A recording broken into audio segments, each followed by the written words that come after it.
함께하면 됩니다. 야! 함께하면 됩니다.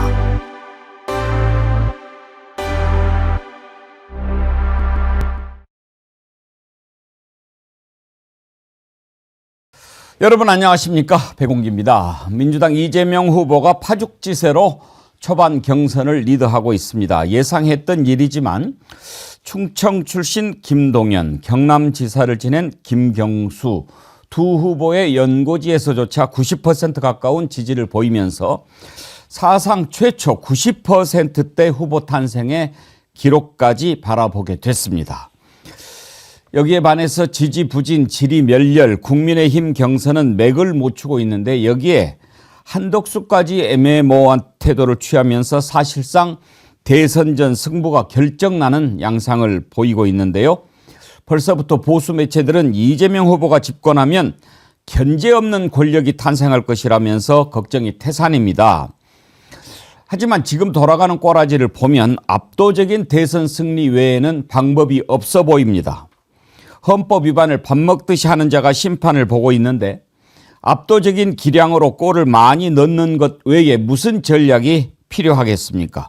검찰도 사법기관도 언론도 그야말로 국가 대개조가 필요한 지금 대선의 압도적 승리야말로 이 난국을 푸는 마스터키가 될 것입니다. 생방송 백운계 정치 1번지 출발합니다. 정어리몰에서 지금 판매하고 있는 진짜 춘천 닭갈비 여러분이 아주 반응 참 뜨겁습니다. 춘천에서 직접 국내산 닭 100% 사용해서 만든 닭갈비고요.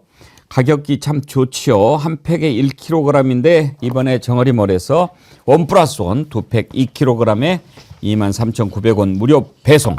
요즘 뭐 치킨 한 마리도 2만 원 넘지 않나요? 이번에 정어리몰에서 아주 가성비 좋게 준비한 것 같습니다. 벌써 드셔보신 분들이 칭찬을 많이 해주시는데 소피아 님이 춘천 닭갈비 너무너무 맛있어요. 간장 닭갈비가 짱입니다. 고기가 많아요. 아직 양념 닭갈비는 안 먹어봤어요. 그러셨는데 그것도 맛있게 드셔보십시오. 맛이 두 가지가 있는데 골라서 드실 수 있습니다. 따로따로 구하실 수도 있고요. 이번에 정어리몰에서 준비한 춘천 닭갈비 1+1 제품 많이 사랑해 주십시오. 네, 월요일 아침입니다. 힘차게 한 주간 시작해 봅시다. 우리가 함께하면 됩니다. 세 분 패널 함께 하십니다. 양지열 변호사님, 임세은 전 청와대 부대변인님 어서 오세요. 네, 안녕하세요. 최진봉 교수님은 좀 늦으실 거고요.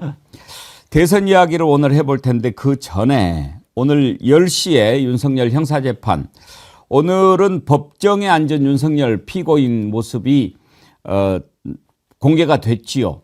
그래도 여전히 지하로 이렇게 빼돌려서 포토라인에 세우지 않는 것 여전합니다. 일단 들어온 영상을 한번 보실까요?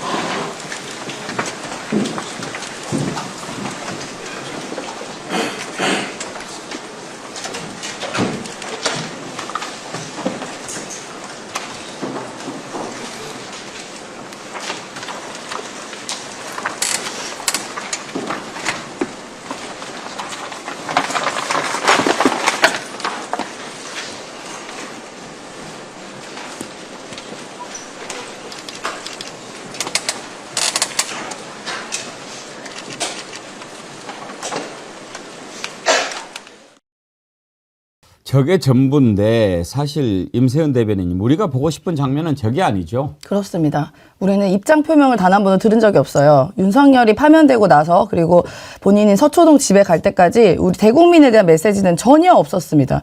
그리고 지난번에 있었던 형사재판에서도 지난 헌법재판소의 판결을 모두 부정하고 인정하지 않고 본인들은 여전히 계엄이 잘했다는 식의 반응이었거든요. 그래서 국민들은 지금까지 윤석열이 나라를 둘쑤셔놓고 위기를 만들어놓고 경제, 사회, 외교 다 박살내놓고 국민이 괴로운데도 불구하고 한마디의 사과도 없습니다.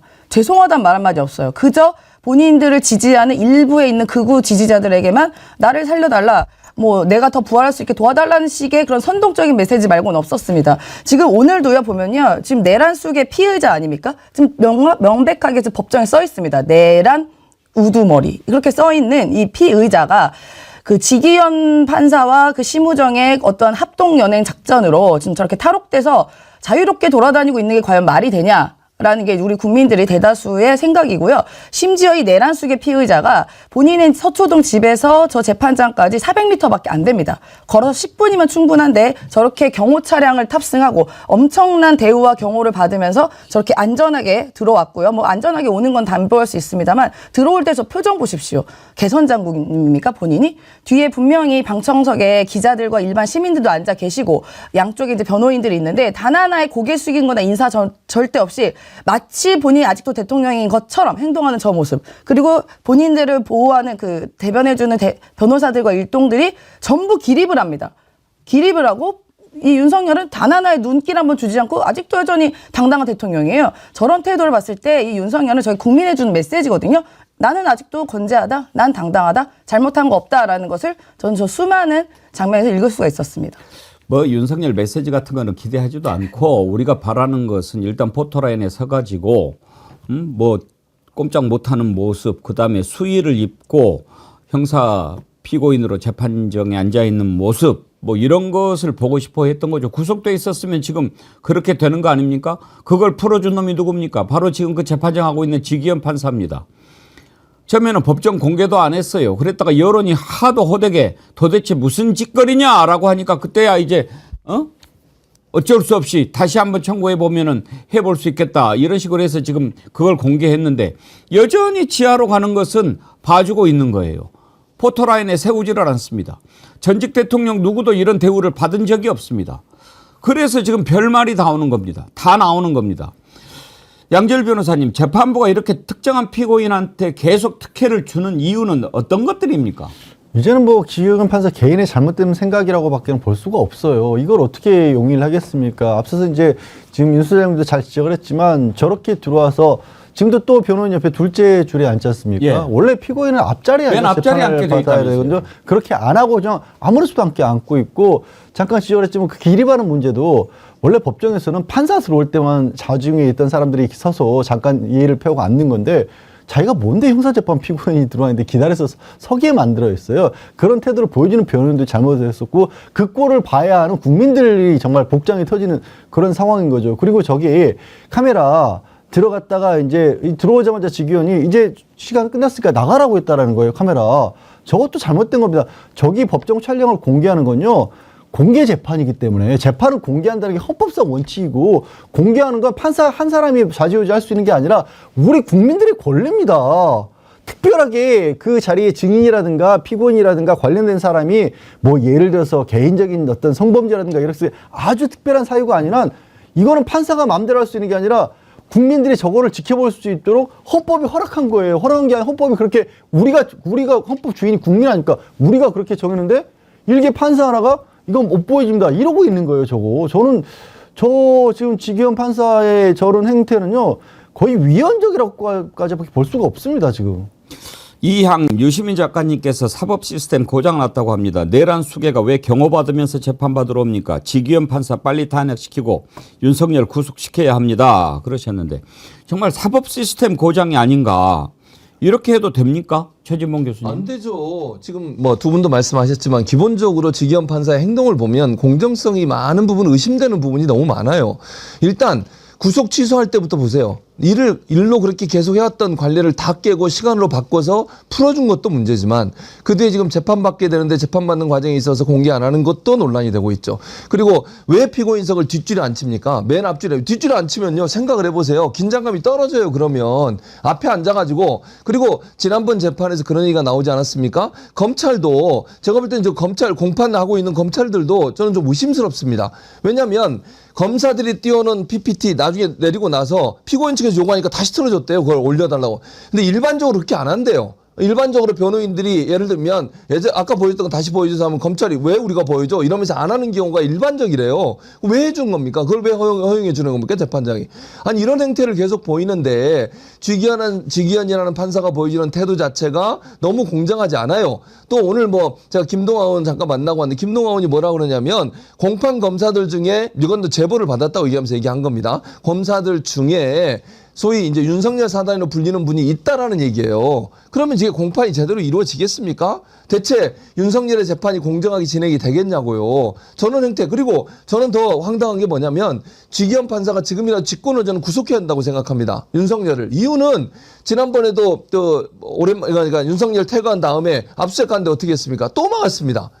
물론 한덕수가 그거 막았다고 볼 수밖에 없는데 한덕수가 지시를 해야 되거든요. 근데 그걸 막았어요. 그러면 증거인멸 충분히 의심해 볼 수 있는 거 아닙니까? 재판에 제대로 잘 응하지 않는 부분에 대해서 그럼 구속해야죠 다시. 구속 안 하고 있지 않습니까?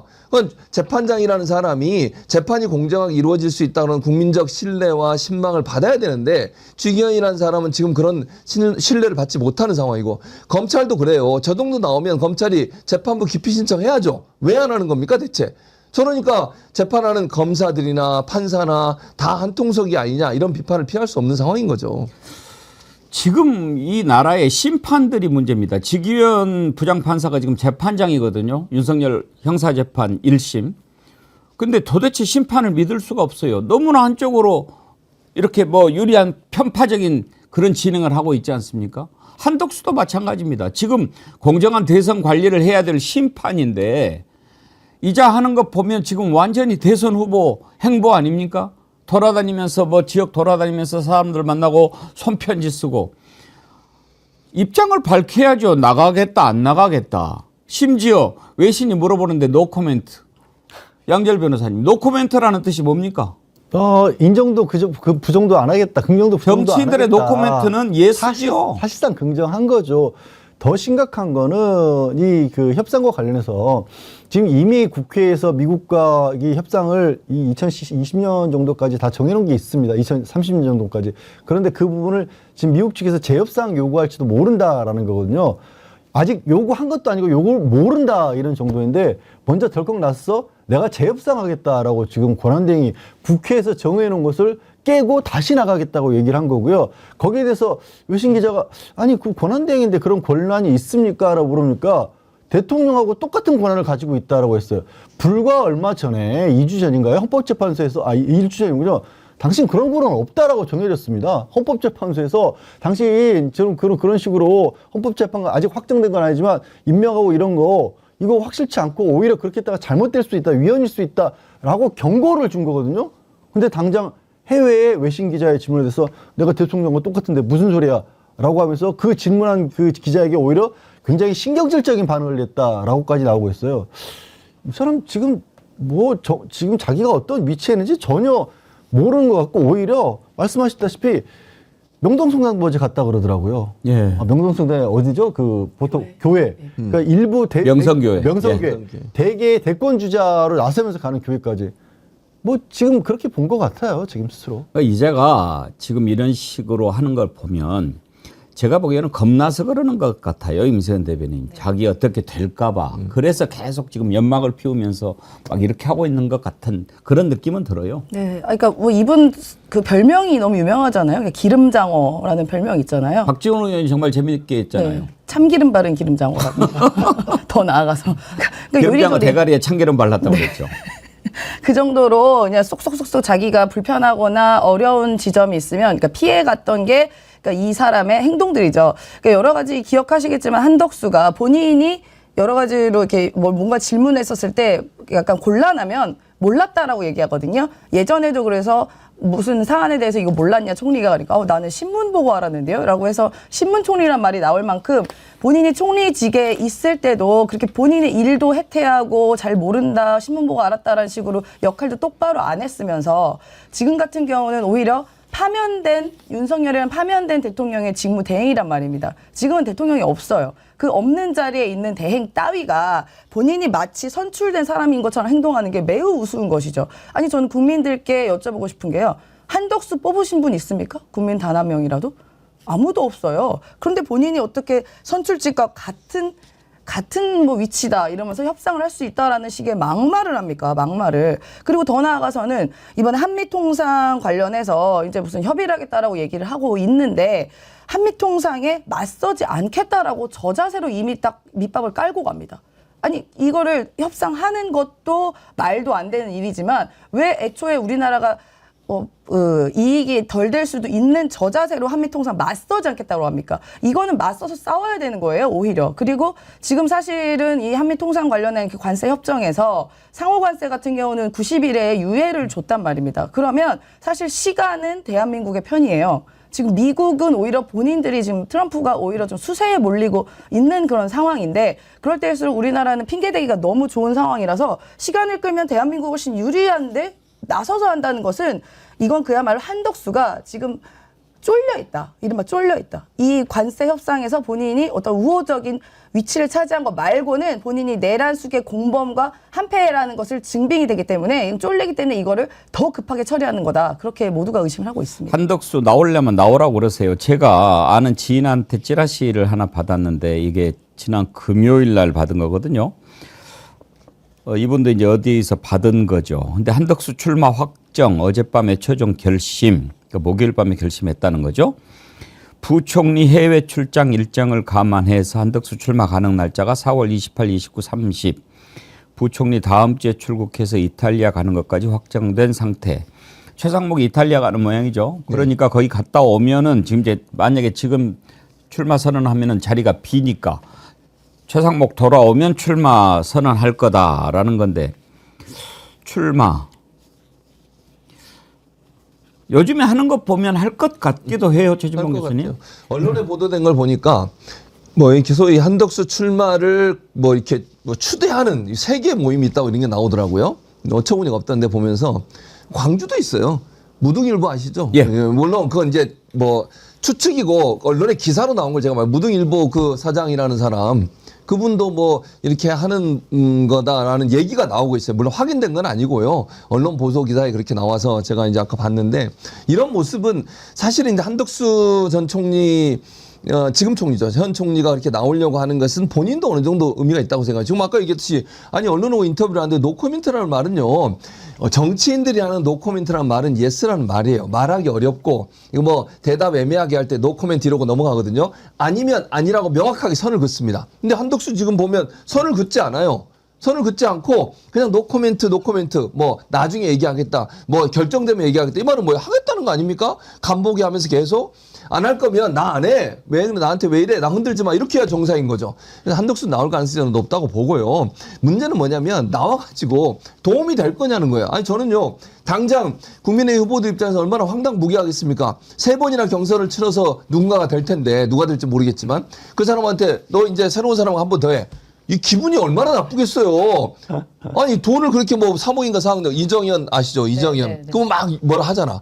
이거 돈 장사하냐? 국민의힘에 돈을 많이 내라 그래. 그러면서 막 뭐라 하더라고요. 그렇게 3억 4억씩 내가지고 나와서 열심히 뛰어가지고 고생해서 1등이 됐는데 너 1등 한 번 더 해. 이런 뭐 어떤 기분이 들겠냐고. 뭐 하는 겁니까 대체. 그리고 저는 이게 무슨 용병 영입하는 것도 말이 안 되는 게 반기문 때하고 또 달라요. 반기문 때 실패했지만 반기문 때는요. 처음에 이 사람이 거론될 때 지지율이 거의 한 20%였어요. 지금 한덕수 보세요. 10%를 못 벗어나고 있어요.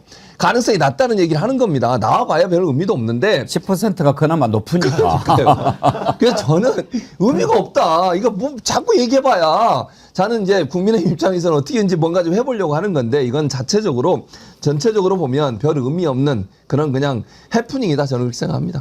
하도 안 되니까 이제 뭐 이런저런 카드를 얘기를 하는 것 같은데 심지어 윤석열 어게인, 윤 어게인, 신당 창당 얘기까지 나오지 않았습니까? 그런데 윤석열 이자는 나 뭐라고 이야기를 못하겠어. 김계리 또 한 명이 배의철 변호사. 네. 배의철 변호사도 그때 변호인단에 들어있었나요? 네. 같이 모여가지고 밥을 먹는 모습을 딱 냈더라고요. 그런데 김계리 변호사가 이런 글을 올렸어요. 내 손으로 뽑은 나의 첫 대통령 윤버지. 윤버러지를 잘못 쓴 거 아니에요? 임세은 소장님? 그런 농담이 많이 있죠. 윤버러지인데 하나 잘못 썼다. 뭔 소리입니까 저게? 참나. 너가 아버지냐? 아이고. Be calm and strong. 저게 이제 노인과 바다에 나오는 그런 구절이죠. 그런 구절이에요. 징계 사유 받았을 때 윤석열이 본인 SNS에 올렸던 구절이라고 합니다. 저거를 그때도 다시, 예. 아니 원래 저 Be calm and strong이 윤석열이 SNS에 처음에 대선 출마하기 전에 이렇게 이제 다 기회를 엿볼 때 네. 해명의 노인과 바다에 그 청새치 기다리는 그 노인이 Be calm and strong 하는 부분을 하면서 나도 이제 막 청새치 잡으러 갈 거야 이런 식으로 썼던 거를 다시 이제 차용을 한 거죠. 근데 아이고 참 이걸 보면서 한숨만 나오던데 김계리 개몽됐다 그랬죠. 네, 개몽게리라 그래가지고 예. 네, 그걸로 유명해졌죠. 개몽게리. 근데 저기 사진 보면은요 또 되게 재밌는 게 우리 윤석열 파면된 윤석열 내란숙의 피의자가 얼굴이 벌겋습니다. 뭐 한잔 하신 것 같지 않습니까? 한잔 했군요. 네, 네.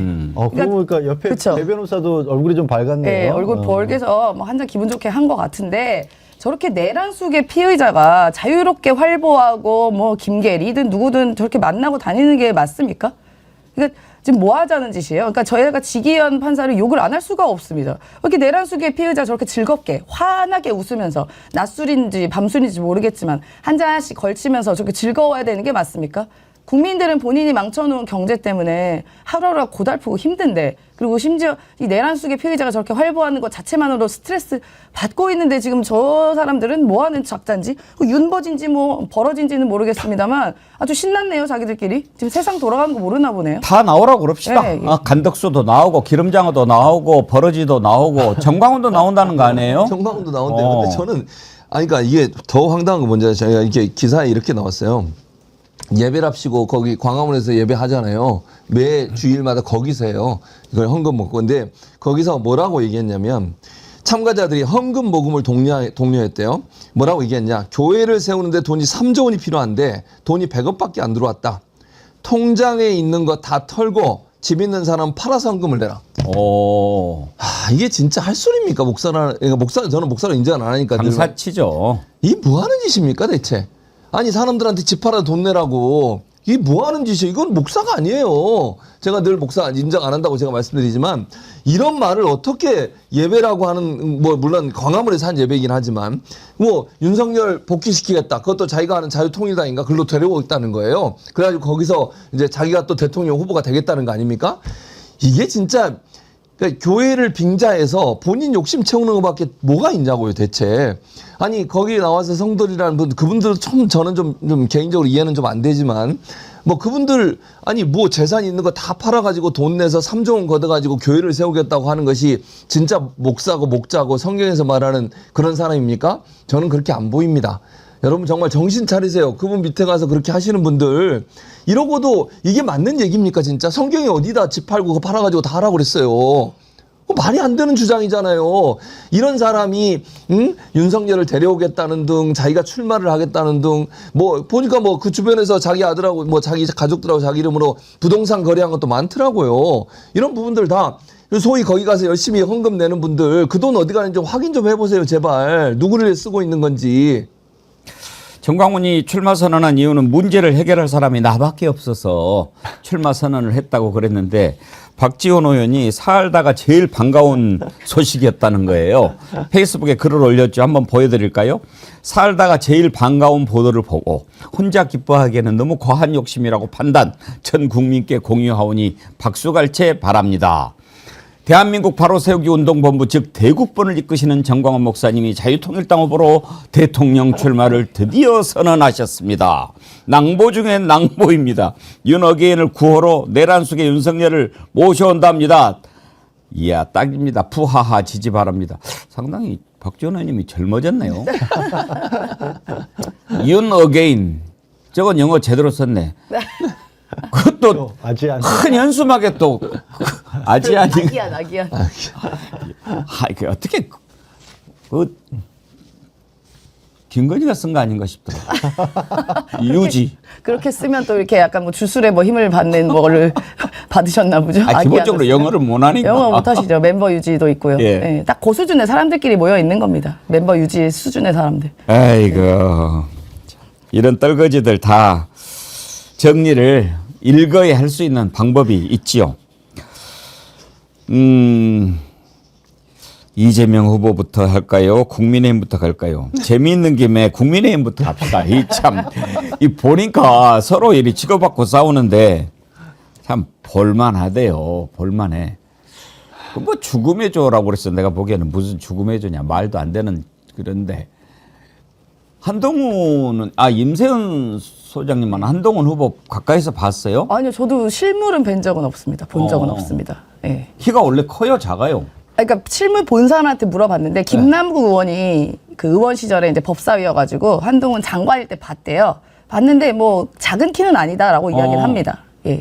근데 그 친구는 키가 커졌다 작아졌다 하는 것 같아요. 그렇죠, 맞습니다. 어. 그 옆에 사람들 키는 동일한데 본인들이 커졌다가 작아졌다가 하여튼 그런 근데 경우가 키높이 있죠. 구두를 신으면 바지가 맞아야 되는데 그럼 바지를 긴 바지, 작은 바지 이렇게 따로따로 갖고 있는 건가요? 근데 제가 너무 재밌던 장면이 그 한동훈 그 비대위 시절인가요? 어디 절간 같은 데 간 적이 있는데 신발을 벗어야 되는데 되게 안 벗으려고 머뭇머뭇했던 장면이 있습니다. 그렇겠네. 예. 뭐 그걸 그런 가지고 거 이제 보면. 또 홍준표 후보하고 이렇게 또 붙는 모습이 참나 코미디 뭐 그런 거라도 국민한테 보여줘야지 뭐 재미있는 거. 그거 한번 볼까요? 우리 그 청년의 꿈 그 안에서 꼭 가거든 이거는 좀 질문해 보라고 해서 내가 몇 가지만 질문을 하겠습니다. 우선 키도 크신데 뭐 하려고 키높이 구두를 신습니까? 청년이 아니신 것 같은데요. 그런 질문을 하시는 거 보면. 됐습니다. 예. 그 다음에 뭐 생머리냐, 뭐 보정 속옷을 입었느냐 이 질문도 내가 유치해서 안 하겠습니다. 유치하시네요. 예.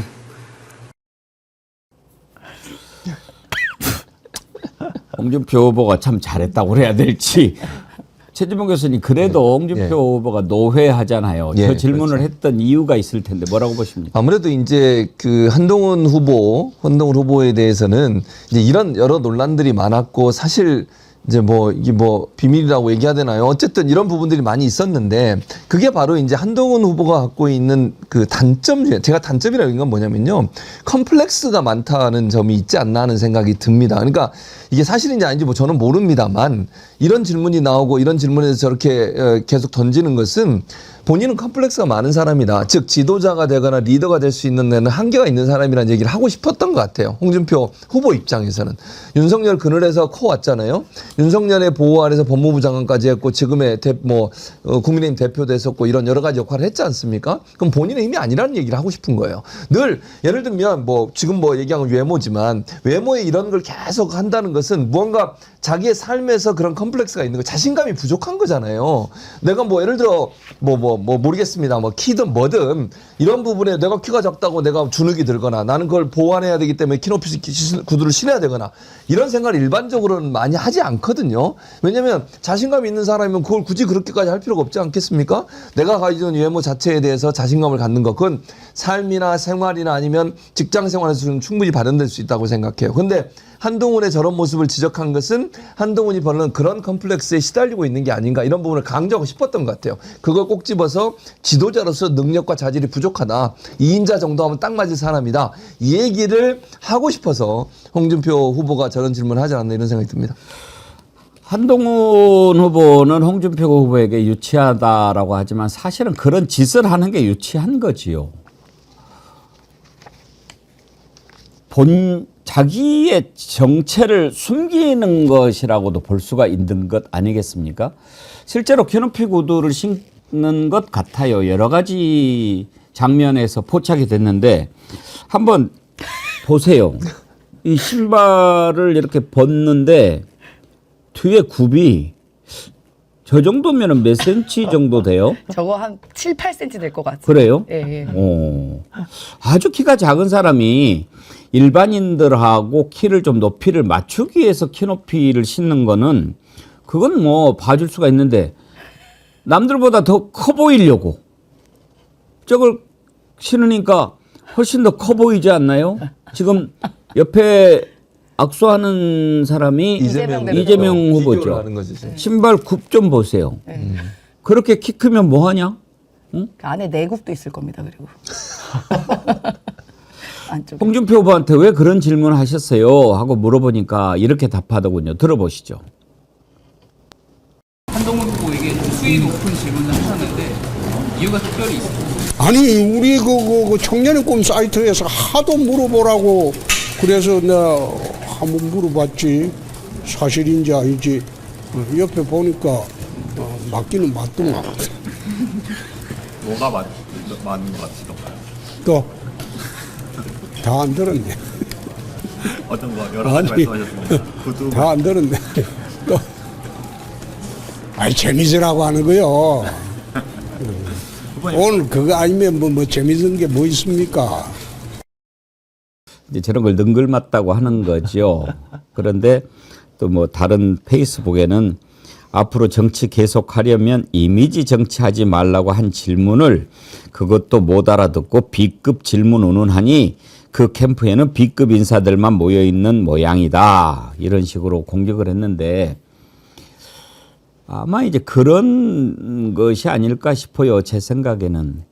네가 가지고 있는 자산이 뭔데 나와서 설치냐.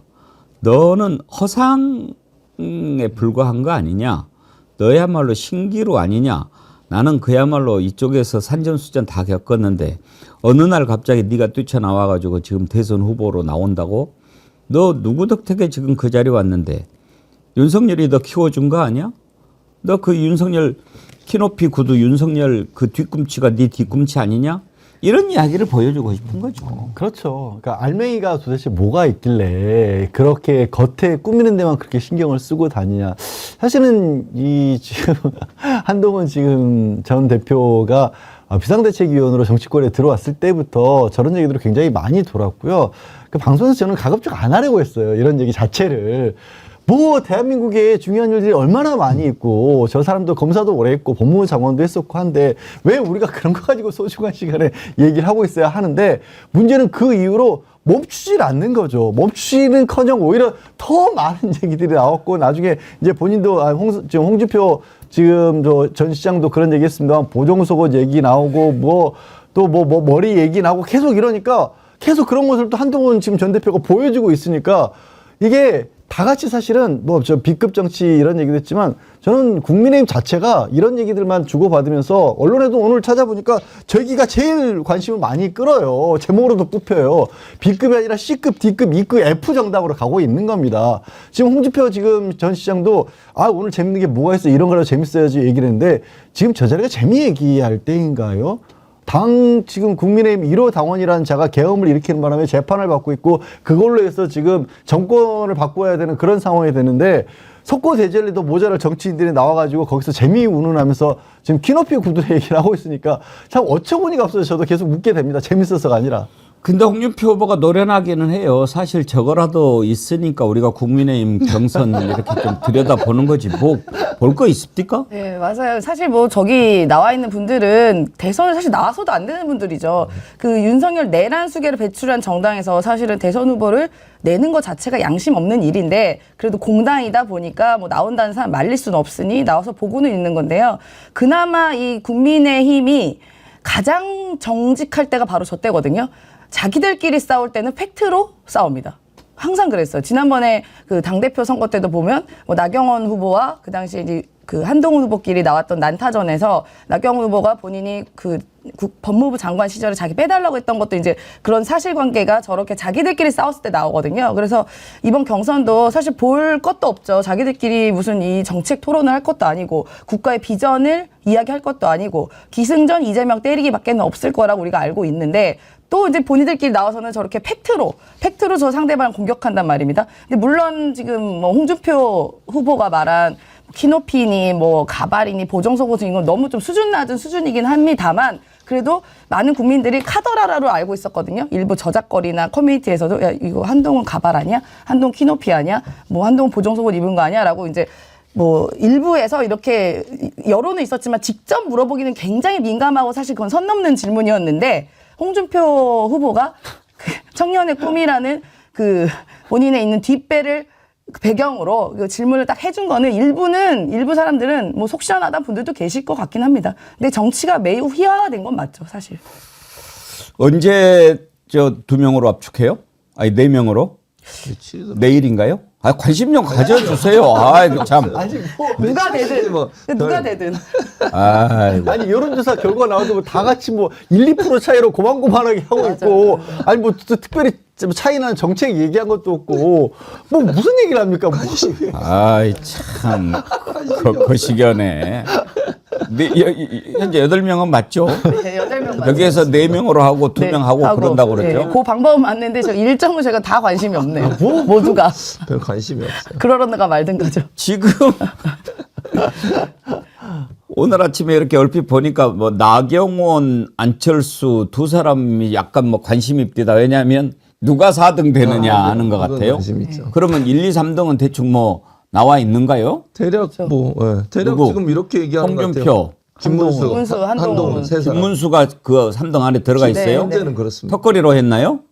모르겠어요. 지금은 1등일 거예요. 아마. 김문수가? 그것도 조사에 따라서 맞아요. 어떻게 다르더라고요. 보느냐에 있어서 한동훈하고 김문수가 왔다 갔다 하더라고요. 오, 그거 이상하네. 그러니까 이래요. 국민의힘 지지층을 하면 김문수가 네. 나오고 일반인을 하면 한동훈이 나오고 이런 상황이에요. 그러니까 이게 왔다 갔다 하는 건데 대상이 누구냐에 따라서 약간 차이가 있는 것 같더라고요. 이건 정말인가요? 이거 실제로 있었던 일이에요? 이게 더 웃기네. 채널 A에서 토론한 거 한번 띄워봐 주세요. 채널 A. 네. 이거요? 채널 A가 아니고. 아우 진짜. 아우 진짜 수준. 아우. 다음 중 하나만 골라 다시 태어나야 한다면 1번 바퀴벌레로 태어나기, 2번 저거는 패러디 한 게 아니고 진짜로? 실제로 토론회에서 이런 질문이 있었다는 거예요? 아, 진짜 정신 나간 거 아닌가요? 아니 가만 있어라.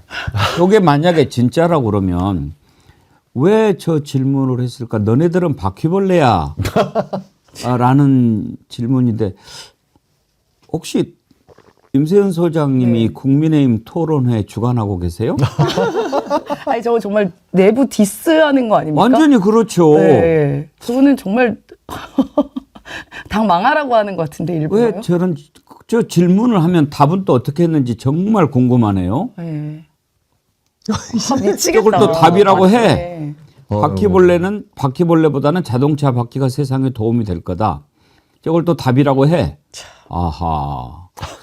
지금 밸런스 게임 한 것 같은데, 네. 그러니까 뭐 약간 최악의 두 개 통해서 뭐 할래 이런 거예요. 근데 보통은 되게 정치 토론이다 보니까 밸런스 게임 하더라도 약간 풍자가 들어가거든요. 예를 들면 뭐로 태어날래라고 물었을 때 이런 식입니다. 뭐 이재명으로 태어난다.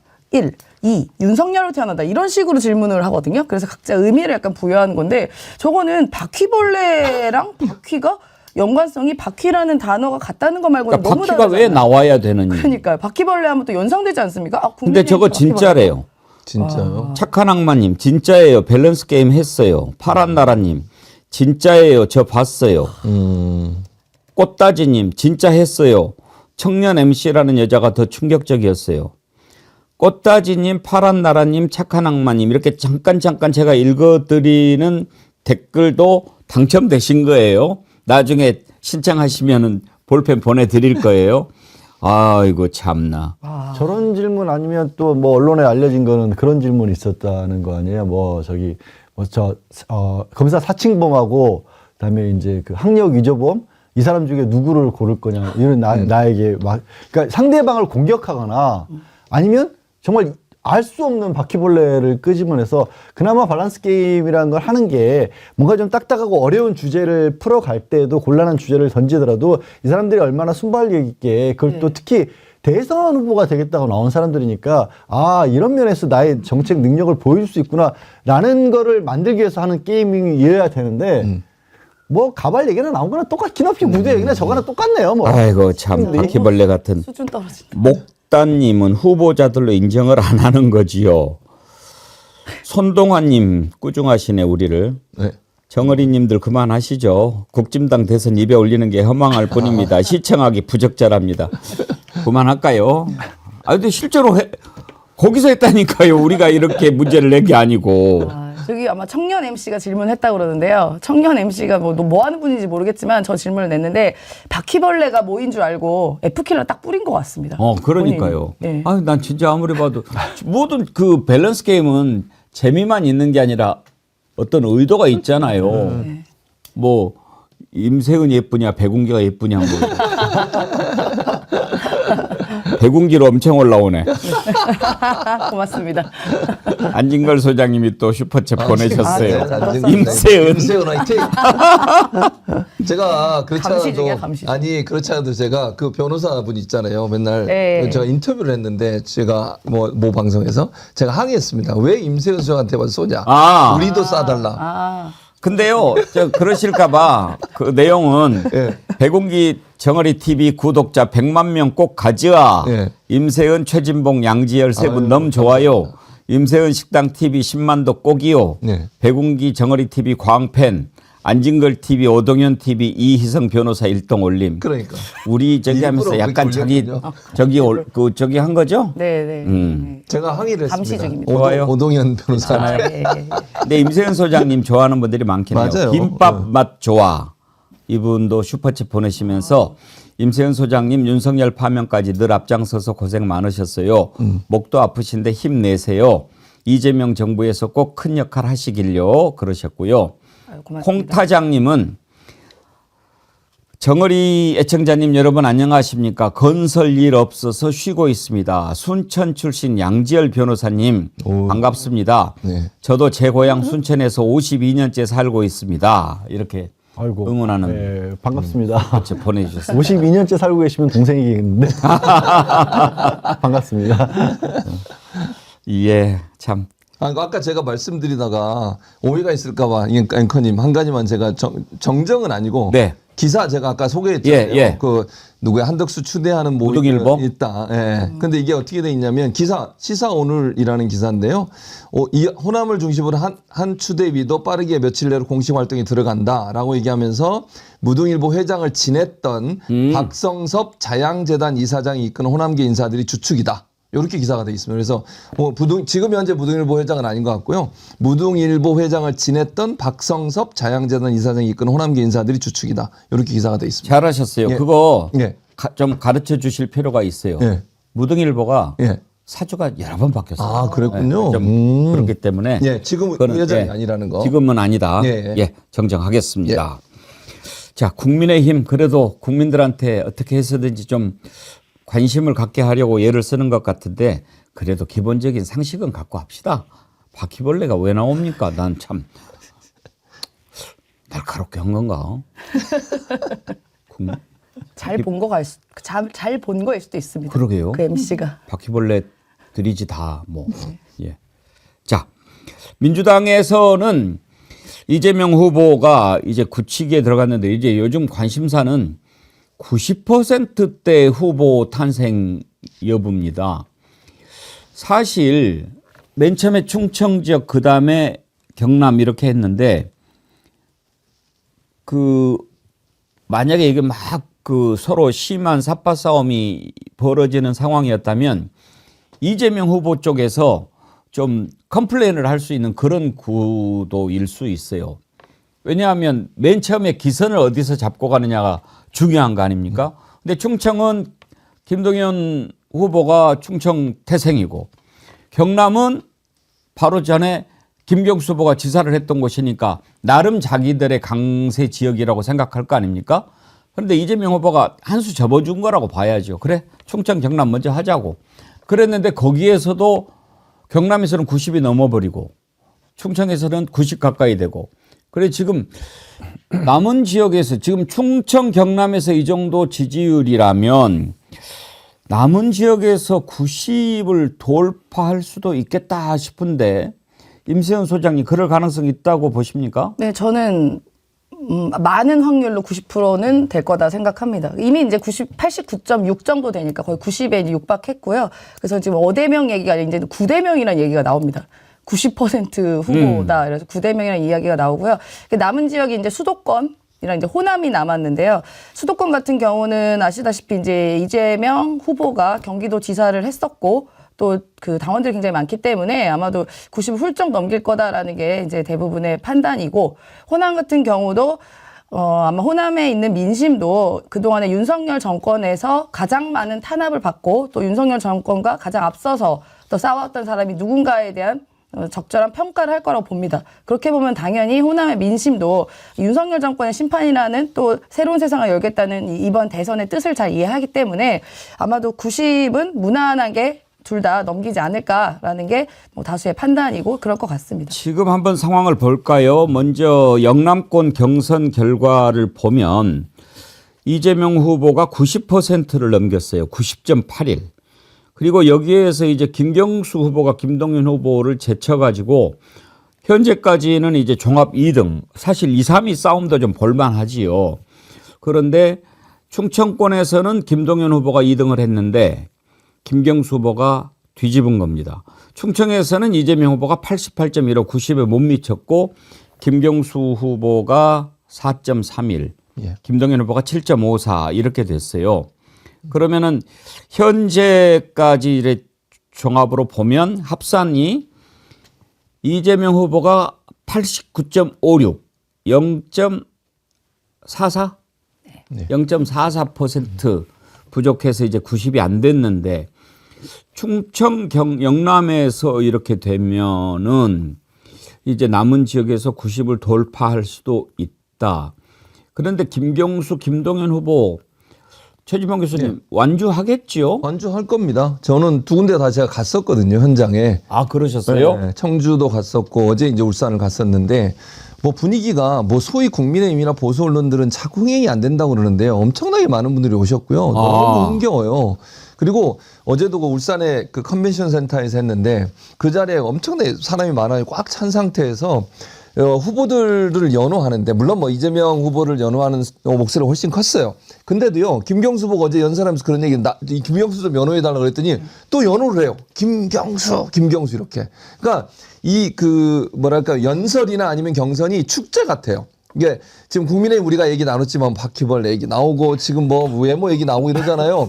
거기 서로 물어뜯고 네거티브하고 어떻게 이제 끌어내리려고 한다면 이 세 분의 이 연설을 들어보면요, 정책 경쟁이에요. 그야말로 정책 경쟁이고 어제는 이제 그 발언 내용도 순서를 바꾸거든요. 어제 이재명 후보가 마지막 발언을 했는데 두 사람의 정책 가져와서 내가 같이 하겠다는 얘기를 하더라고요. 그러니까 이게 지금은 경선에서 서로 다투고 있지만 하나가 되는 데는 전혀 문제가 없다. 제가 볼 땐 그래요. 그래서 서로 뭐 이렇게 좀 지금 보면 어찌 보면 이재명 후보 쪽으로 거의 뭐 대선에 굳혀 있음에도 불구하고 나머지 두 후보들도 열심히 하시더라고요. 열심히 하시고 연설 들으면서 저는 어제 이제 김경수 후보의 연설에 대단히 좀 감명도 많이 받았고 정말 의미 있는 얘기도 많이 하시더라고요. 이런 것들이 결국 민주당의 자산 아니겠습니까?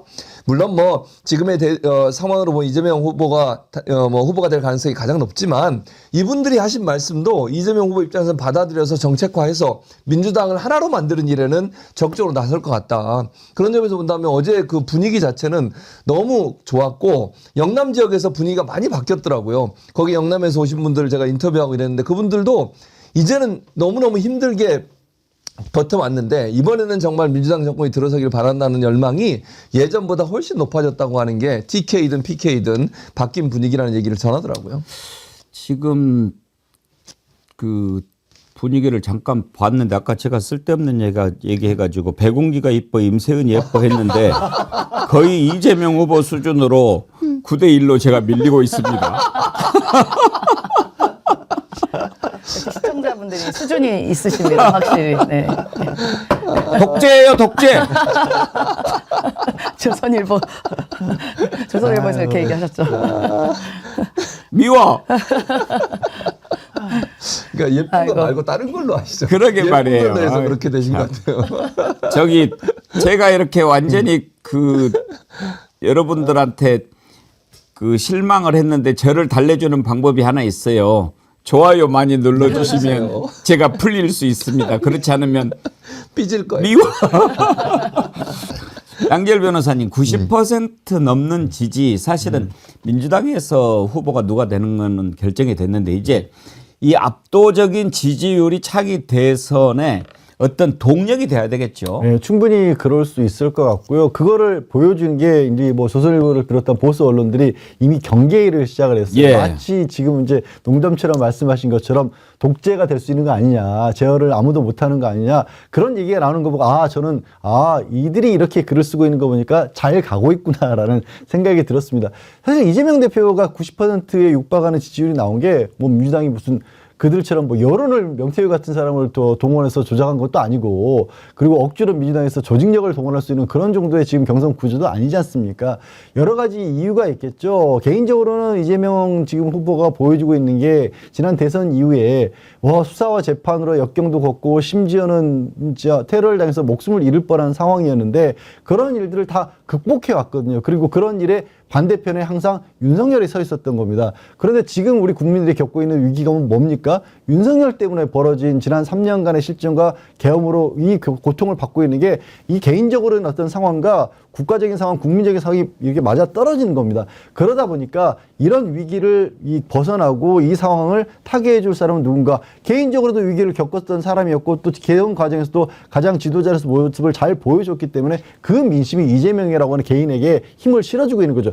이재명이 잘난 부분도 있지만 이재명에게 우리가 힘을 실어서 제발 이 상황으로부터 우리 좀 같이 꺼내달라, 같이 극복해 나가자, 이런 모습이거든요. 그래서 이거는 이 견제 이런 게 중요한 게 아니라 이 상황에서는 저들이 지금도 잘못된 목소리를 내고 있고 지금도 부끄러움을 모르는 자들, 바퀴벌레나 찾고 있는 자들을 압도적으로 눌러줘야 된다는 민심인 겁니다. 일단 민주당의 경선은 차이는 많이 나지만 그 새 후보가 보여주는 토론의 품격은 상당히 좋은 평가를 받고 있더군요. 전당대회 지금 그 영남 지역 경선 끝나고 새 후보들의 발언 한번 차례로 들어보죠.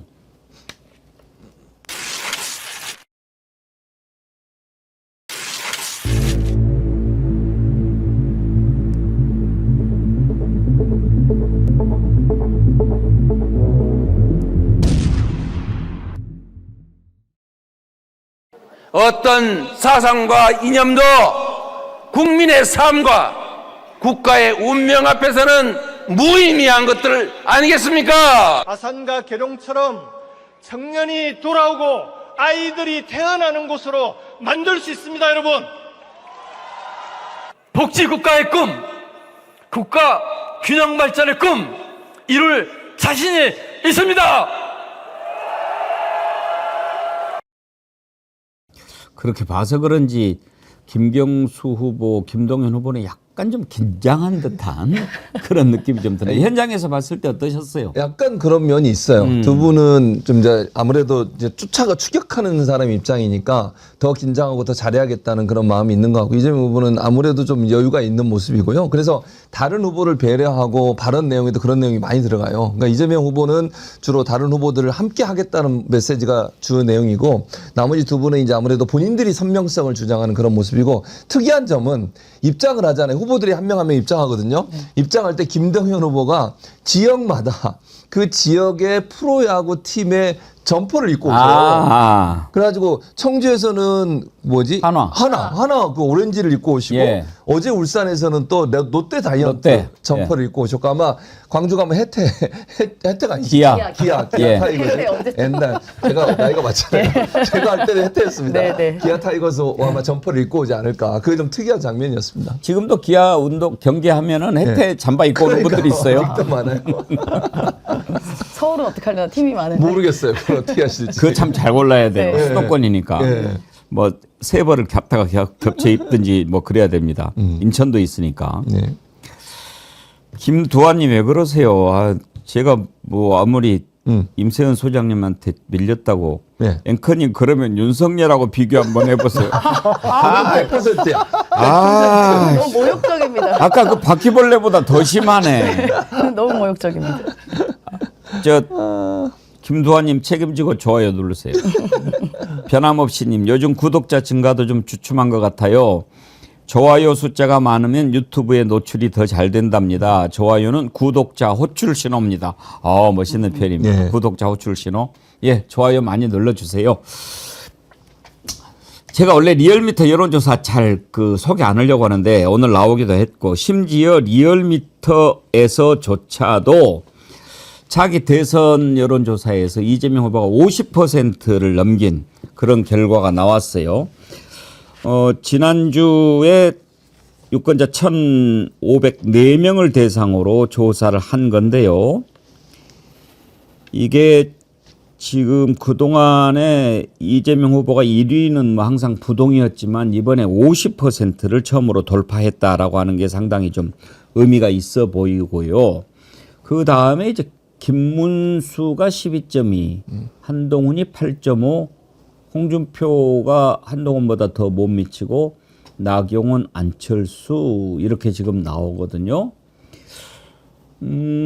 이재명 후보 50% 돌파 이거는 의미가 좀 있는 거죠. 의미가 있죠. 그리고 이게 여기 조사에서 뭘 또 했냐면요. 주요 3명을 이제 각각 붙여봐요. 이재명 후보하고 그다음에 김문수, 그다음에 이준석 이렇게 세 가상 대결. 네, 가상 대결 3개를 했는데 거기서 다 50%를 넘는 걸로 제가 기억하고 네. 있거든요. 그러니까 이게 50%를 넘는다는 것은 상당히 의미가 있는 거죠. 왜냐하면 지난번에 박근혜 탄핵 때만 해도 문재인 전 대통령이 출마하셨을 때 40몇 %였잖아요. 그래서 사실은 탄핵 정국이었음에도 불구하고 차익을 그렇게 많이 나지 않았어요. 근데 이번에는 내란 사건이고 비상계엄이라고 하는 말도 안 되는 일을 전체주의 독재국가를 만들려고 했던 윤석열에 대한 심판의 차원이 있기 때문에 50%를 넘어야 되는 그런 부분이 분명히 있습니다. 왜냐하면 압도적인 승리를 해야 이제 내란을 종식시키고 내란 세력들을 다 박멸을 시킬 수 있거든요. 왜냐하면 이게 자기들 이 내란 세력들이 아직도 남아가지고 곳곳에서 암약을 하고 있다고 저는 봅니다. 검찰도 마찬가지고 좀 변화가 완전히 안 되고 있는 상황 아니겠어요? 그래서 압도적 지지를 받아야 되기 때문에 이런 이 50%가 넘는다고 하는 것, 그것도 여론조사에서 50%가 넘는다고 하는 건 실제는 더 높아질 가능성이 저는 있다고 보거든요. 기본적으로 여론조사보다 높게 나오는 거니까. 그래서 저는 50%가 넘을 수 있다고 하는 이 모습은 상당히 시사하는 바가 크다. 즉 압도적 승리를 민주당이 이룰 수 있는 기틀이 마련되고 있는 게 아닌가, 여론으로 보면 그렇게 분석이 가능하다고 생각합니다.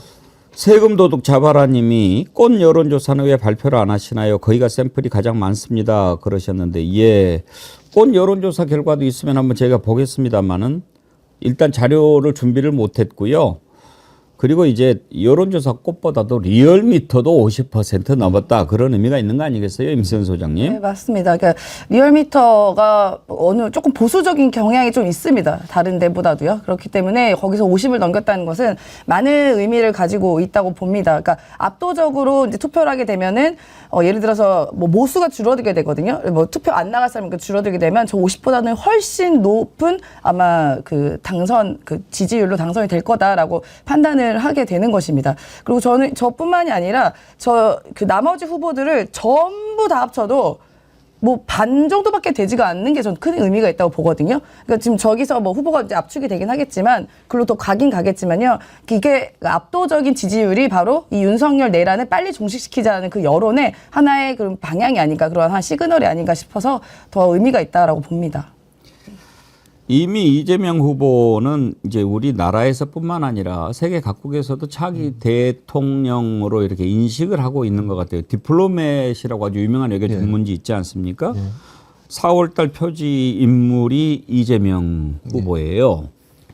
이 제목을 보면 한국 이재명의 시대가 왔나? 이재명의 순간이 왔나? 이런 제목으로 뽑았어요. 그러니까 양질 변호사님, 벌써 이 제목으로 이렇게 뽑고 표지인물을 했다라고 하는 것은 그냥 드라이하게 보면 아주 주목하고 있다라고 하는 거고, 그 내용을 들여다보면 다음이다, 뭐 이렇게 하는 거라고 봐야죠. 그리고 표지 아주 정말 절묘하게 잘 만든 게 윤석열의 얼굴을 찢으면서 등장하게 등장하는 만들었고, 거죠. 윤석열은 흑백이고 그다음에 이재명은 이제 칼라인 거고, 뒤에는 또 남북을 상징할 수도 있고 야권과 여권을 상징하는 빨간과 파란까지 딱 섞어놨어요. 정말 절묘한 여러 가지 의미를 담고 있는 사진이네요. 언론 전공하는 교수님보다 더 정확하게 잘 분석을 하시는 것 같은데요. 출신이에요. 저도 신문 기자. 그러시구나. 네, 그렇기 때문에 저도 나름 그 정도로 보겠습니다. 감사합니다. 근데 예. 정말 저게 한마디로 압축적으로 보여주는 거고요. 그리고 저는 저 영문 제목이지만 지금 This moment has arrived has라고 썼습니다. arrived라는 게 우리가 또 우리 국내 정치에서 별의 순간이라는 예. 표현을 만들어내서 또 쓰이기도 했지 않습니까? 그 모습까지도 저는 디플로마에서 끌어다 쓴 게 아닌가 싶을 정도로 한국 상황을 정확하게 보고 있고, 그리고 저렇게 하지 않으면 대한민국은 딱 보여주는 것처럼 다시 흑백으로 가는 겁니다. 대한민국의 전망 자체가 지금 선거에 달려 있다. 그렇기 때문에 우리가 압도적인 어떤 지지라는 게 필요하고, 저도 뭐 이재명 대표 개인을 넘어서서 지금은 그렇게 하지 않으면, 그렇게 해서 이제 그게 선거가 내란 종식이라고도 말씀하시는데 그때부터가 저는 시작이라고 봅니다. 지금 암약이 아니라 공공연하게 드러내놓고 우리가 지금도 재판받고 있는 지금 내란 우두머리 피고인의 모습을 볼 수 없는 시대를 살고 있잖아요. 이런 것부터 바꿔야 될 게 한두 가지가 아니기 때문에 그런 압도적인 힘을 실어서 정권교체를 하고 그때부터 내란을 진짜로 종식시키기 위해서 나가야 되는 대한민국의 순간이 오는 거죠. 그 표지 한번 다시 띄워봐 주세요. 우리 임세은 소장님이 영어를 겁나게 잘해요. 제가 한덕수보다 못합니다. 임세은 소장 아니요 더 잘해요. 임세은 소장님이 네. 그 쓴 임세은 식당으로 오세요를 재밌게 봤어요. 거기 보니까 본인이 또 영어 잘했다고 자랑하더라고요. 옛날. 저거 영어 한번 멋있게 읽어주세요. South Korea has this moment arrived. 딱 들어오잖아요. That's great. 네. I'm graduate Harvard. 한덕수. 저는 아니고 하버드 아니고. 발음이 너무 아, 한덕수가. 우리는 저렇게 잘하는 영어는 금방 들려요. 하나 더 읽어주세요. 커버스토리 기사 제목 혹시 갖고 계세요? 이재명은 한국의 정치적 혼란 속에서 부활할 수 있을까? 그거는 혹시 거기에는 안 떠 있나요? 어려운 것 같은데. 그 커버스토리 기사 제목이 이재명은 한국의 정치적 혼란 속에서 부활할 수 있을까? 그렇게 돼 있어요. 그러니까 political chaos라고 이렇게 표현을 했더라고요. 그러니까 윤석열의 비상계엄, 탄핵 정국, 그다음에 지금 조기 대선 정국 이런 걸 다 정치적인 혼란이라고 본 거죠. 여기에서 rise from 이렇게 돼 있으니까 커버 스토리를 완전히. 앵커님의 발음이 좋으신데요. chaos, rise 이런 표현들. 저는 허바드는 안 나왔습니다. 여론조사 꽃도 준비가 됐네요. 예, 한번 볼까요? 여론조사 꽃에서 만든 조사한 내용인데 여기 보면 지금 이제 당으로 본 거죠. 이재명 후보가 8.2%. 40.1은 뭐예요? 48.2는 뭐고? 이게 조금 당으로 예 민주당이 위에는 당이고 그다음에 이제 한덕수를 포함한 거네요. 한덕수가 지금 다른 짜잘한 후보를 앞서고 있는 걸로. 그러네요. 그리고 이제 정권 교체 여론이 67.5, 정권 연장 28.0인데 바라건대는 저런 결과로 선거 결과가 나왔으면 좋겠어요. 왜냐하면 이번에 현재 결과도 8대 0이라는 게 의미가 매우 크지 않습니까? 네. 이 0.7로 이렇게 이겨가지고 저 난리를 쳤는데 이번에 확실하게 압도적으로 대선 승리를 해야 정말 확실하게 개혁도 할 수 있고 그걸 바탕으로 모든 것을 안정화하면서 갈 수 있지 않느냐. 지금 한덕수가 저렇게 개판을 치면서 심판으로 막 들어와서 난동을 부리고 있는데 저럴 때 막 옐로우 카드 막 10장씩 집어내도 압도적인 기량으로 골을 막 수백 골 넣어버리면 심판 뭐 무슨 소용이 있겠어요. 네, 맞습니다. 지금 말씀하신 것처럼 실력으로 앞서면 아무리 심판이 편파적이어도 막을 수 없습니다. 저는 그러니까요. 그래서 지금 앵커님 말씀하신 것처럼 이번 선거는 국민들이 내란 세력과 개혁 세력의 싸움인 거잖아요. 내란 척결 세력과 내란 세력의 싸움이에요. 당연히 내란 척결 세력에 표를 주실 거로 생각하고 그건 정치적으로 본인들은 보수든 진보든 다 떠나서 우리나라를 바로 잡아야 되겠다는 생각 하나만 갖고라도 이번에는 내란을 종식할 수 있는 그런 세력에게 표를 줄 겁니다. 그래서 압도적 승리가 일어날 거고요. 이재명 후보가 된다는 가정하에 말씀드리는 이재명 후보의 능력이 워낙 뛰어나서 아무리 편파적으로 한들 이길 수 없을 겁니다. 그럼요. 이제 그 전체적인 구도나 이런 것은 다 쟀는데 남은 기간이 매우 이제 중요하잖아요. 저렇게 압도적으로 이기고 있는 여론조사 이런 거 봤을 때 가장 중요한 것은 이재명 후보가 집권 비전 그리고 국민들이 맞아 저런 부분들이 중요하지 이런 그 공감대를 자꾸 확산시킬 수 있는 정책 이런 걸 내주는 게 중요하죠. 네, 그렇습니다. 그리고 실제로 이제 경선 과정에서도 그렇고 캠프에서도 그런 부분들을 이미 지금 발표를 하고 있고 당에 오늘 아침에 뭐 예를 들어서 기사를 보면 그런 내용들도 나옵니다. 이재명 대표 캠프에 보면 이제 증세로 부동산, 그러니까 세금으로 부동산 정책을 좌우하지 않겠다. 지금 수도권에서는 엉뚱하게도 오세훈 시장이 저지르는 그 토지허가제 이 논란 때문에 집값이 뭐 폭등하고 이런 일들이 있었지 않습니까? 그런 어떤 현실 인식들을 실제로 보여주고 있고 그리고 어제 이제 경선 과정에서도 이제 우리 중도 보수라는 그런 입장을 다시 한번 밝히겠고 거기에 대해서는 또 김경수 전 지사 같은 경우도 지금 민주당이 가지고 있는 어떤 정책 노선 같은 부분은 분명히 국민들을 위한 것이고 진보 보수 이런 식의 어떤 이데올로기의 그 프레임이 아니다라는 얘기로 동조를 그렇게 했던 모습을 보여줬거든요. 그래서 말씀하신 것처럼 실수하지 않는 건데 실수하는 걸 넘어서서 압도적이기 위해서는 이제 그런 정책들로 국민들의 호감 내지는 이해를 구해야 되는 것이고요.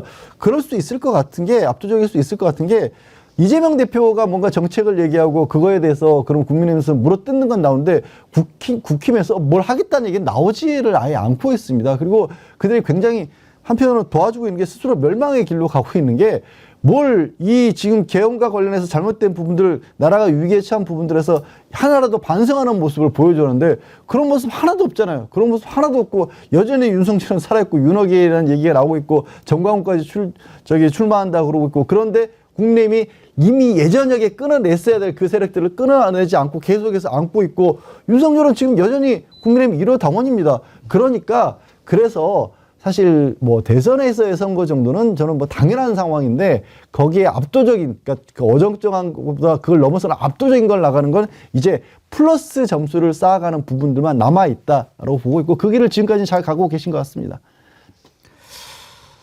지금까지 역대 대선 보면 표차가 가장 컸을 때가 이명박 때였죠. 이명박하고 정동영 후보. 그때 표차가 22.53%포인트 차이였거든요. 김종성님, 어게인 청와대 17대 대선 투표율 63%, 이명박 48.67, 정동영 26.14, 22.53%차 패배. 화이팅 600만 표 이상으로 복수할 수 있습니다. 민주시민 화이팅, 민주당 화이팅 압승입니다. 그러셨는데 압승 이렇게 상대방을 누르는 그런 기쁨보다도 큰 차이로 그리고 압도적인 지지로 당선이 돼야 국민을 하나로 모을 수 있단 말이에요. 맞습니다. 그게 바로 이제 민주당이 해야 될 과제죠. 그러니까 뭐 승리를 넘어서서 이제 좀 압승이라는 표현이 뭐 좀 부정적으로 된다면 압도적인 지지를 받는 거. 이거는 국민들이 하나로 모아서 새로운 대통령에게 힘을 실어주면서 개혁할 수 있는 동력이 마련이 되는 겁니다. 이게 차이가 별로 안 나면요. 반대 세력들이 계속 뒤에서 발목 잡고 바지끄레기 잡고 못 가게 하고 이럴 거거든요. 근데 이게 만약에 압도적으로 다수, 그러니까 뭐 아까 말씀 20% 이상의 차이가 나게 되면 국민들이 전체적으로 힘을 실어줍니다. 그럼 개혁 과제를 적극적으로 몰고 갈 수 있어요. 예를 들면 검찰 개혁이나 언론 개혁 이런 부분들은 지난 정권에서 하려고 하고 시도도 많이 했지만 여러 가지 좀 미흡한 부분이 분명히 있었거든요. 근데 그거는 지금 만약에 새로운 대통령이 20% 이상의 차이가 나서 압승을 하게 되면 그럴 수 있는 동력이 마련된다는 거죠. 국민들도 거기에 박수를 보내줄 겁니다. 심지어 뭐 만약에 민주당 후보를 찍지 않았던 사람들이라도 거기에 대해서 한번 해봐라 그러면 새로운 대통령이 들어왔으니까 희망을 걸어보겠다. 해봐라 이렇게 저는 할 거라고 생각합니다. 그래서 방금 말씀하신 것처럼 개혁적인 과제들을 이끌어내고 내란 세력들을 완전히 종식시키기 위해서는 압도적인 승리가 반드시 필요하다. 20% 이상의 차이를 내는 것이 반드시 필요한 상황입니다. 예상 득표율 임세현 소장님 얼마 보십니까? 저는 최소 국민의힘이 어떤 후보가 나올지 모르겠지만 2배 이상 표차가 나올 거다 생각합니다. 예. 예를 들어 저쪽이 30 나오면 예를 들어 민주당에 있는 후보는 60% 이상. 그래서 2배 이상 차이가 날 거다라고 판단이 되고요. 실제로 국민 여론도 아마 그렇게 갈 확률이 높습니다. 지금 아까 뭐 보셨던 여론조사에서도 의하면 정권 교체해야 된다는 비율이 압도적으로 많았거든요. 67%로 아까 보였던 거고 정권 연장해야 된다가 20% 후반 정도였는데 그렇게만 따져도 이미 2배가 넘습니다. 그러면 이미 여론도 당연히 이 윤석열 내란 정권을 심판하고 다음 정권이 다른 정권이 돼서 좀 바꾸고 개선해야 된다는 의지가 분명히 있기 때문에 저는 장담까지는 말할 수 없지만 확신할 수 있는 것은 2배 이상 차이 날 거다. 라고 장담할 수 있습니다. 알겠습니다. 자, 오늘 1부는 여기까지 하겠고요. 2부에서는 여러분 좋아하시는 김규현 변호사 모셨습니다. 김규현 변호사님은 그 강혜경 씨 변호 그리고 또 박정훈 대령 변호인 맡고 있잖아요. 그리고 지금 여러 가지 관련된 것들과 관련해서 해줄 말이 참 많은 분이죠. 그래서 모셨습니다. 여러분 2부도 많이 기대해 주시기 바랍니다. 자, 오늘 1부 함께해 주신 최진봉 교수님, 임세은 부대변인님, 양재열 변호사님 세 분 수고하셨습니다. 감사합니다. 고맙습니다. 네. 네. 2부에 여러분 좋아하시는 김규현 변호사님 오셨습니다. 반갑습니다. 안녕하십니까. 잘 계셨지요? 예. 예. 지금도 그 박정훈 대령하고 또 강혜경 씨 계속 변호 맡고 계신가요? 그렇습니다. 지금 재판이 이번 달에 두 개가 동시에 시작돼가지고 좀 바쁘게 바쁘시겠네요. 보내고 있습니다. 일단 박정훈 대령은 2심 일정이 어떻게 됩니까? 예, 지난주 금요일에 이제 시작을 했고요. 첫 기일에. 예. 예, 그래서 아마 제 생각에는 재판을 한 3-4번 정도 더 하지 않을까 싶습니다. 그래서 서울고법입니까? 예, 서울고등법원에서 하고요. 아마 판결은 여름 정도면은 나지 않을까 싶습니다. 그건 저 군사법원에서조차 1심에서 무죄가 난 것을 굳이 군이 항소를 해야 되는가 참 그때 답답했는데 그런 경우에 항소를 안 하면 그 군사법원에 이렇게 군 검찰이 뭐 징계를 받고 그렇습니까? 원칙적으로는 이거는 항소를 포기하는 것이 맞고 예. 군 검사가 항소를 포기한다 하더라도 아무런 뭐 제재나 불이익은 없어야 되는 것이 맞습니다. 예. 근데 제가 항소하지 말라고도 그랬는데도 이거 기어이 항소를 한 걸 보면은 군 검찰 측은 아직까지도 박정훈 대령을 표적 수사한 거, 예, 그리고 위법 수사한 거, 구속영장 청구서에 허위 사실을 적은 거 이런 거에 대해서 본인들의 책임을 전혀 인정하고 싶지 않은 것 같아요. 어떤 식으로든 그래서 빡빡 우겨보려고 하는 티가 역력하게 납니다. 그러니까 제가 참 보면 이게 방법이 없는 것 같아요. 아직도 윤석열 하는 것도 그렇고 그 주변에 똘마니 떨거지들도 그렇고 이게 빨리 새 정부가 출범해서 특검도 하고 이렇게 해서 하지 않는 한 그 이자들이 개과천선해서 뭔가를 해보는 것을 기대하는 것은 난망인 것 같아요. 그렇습니다. 내란 사태 때 저희가 다 지켜봤지 않습니까? 그리고 지금 사실 뭐 내란 세력들이나 뭐 한덕수 권한대행이나 뭐 이런 사람들 하는 것도 저희가 봤잖아요. 이분들은 스스로 뭔가 반성을 하고 바로잡는 거를 기대할 수가 없습니다. 그러니까요. 아니, 윤석열 파면되면 좀 달라질까 했거든요. 그렇습니다. 오직 이 사람들에 대해서는 법과 원칙대로 단죄를 해야지만 저희가 원하는 바를 이룰 수 있다. 민주주의를 실현할 수 있다. 그렇게 생각이 듭니다. 일체의 관용 없이. 그렇습니다. 그래야죠. 지금 박정훈 대령이 인사 뭐 차장인가? 예. 인사 근무 차장입니다. 예. 예. 근데 그게 없는 보직입니다.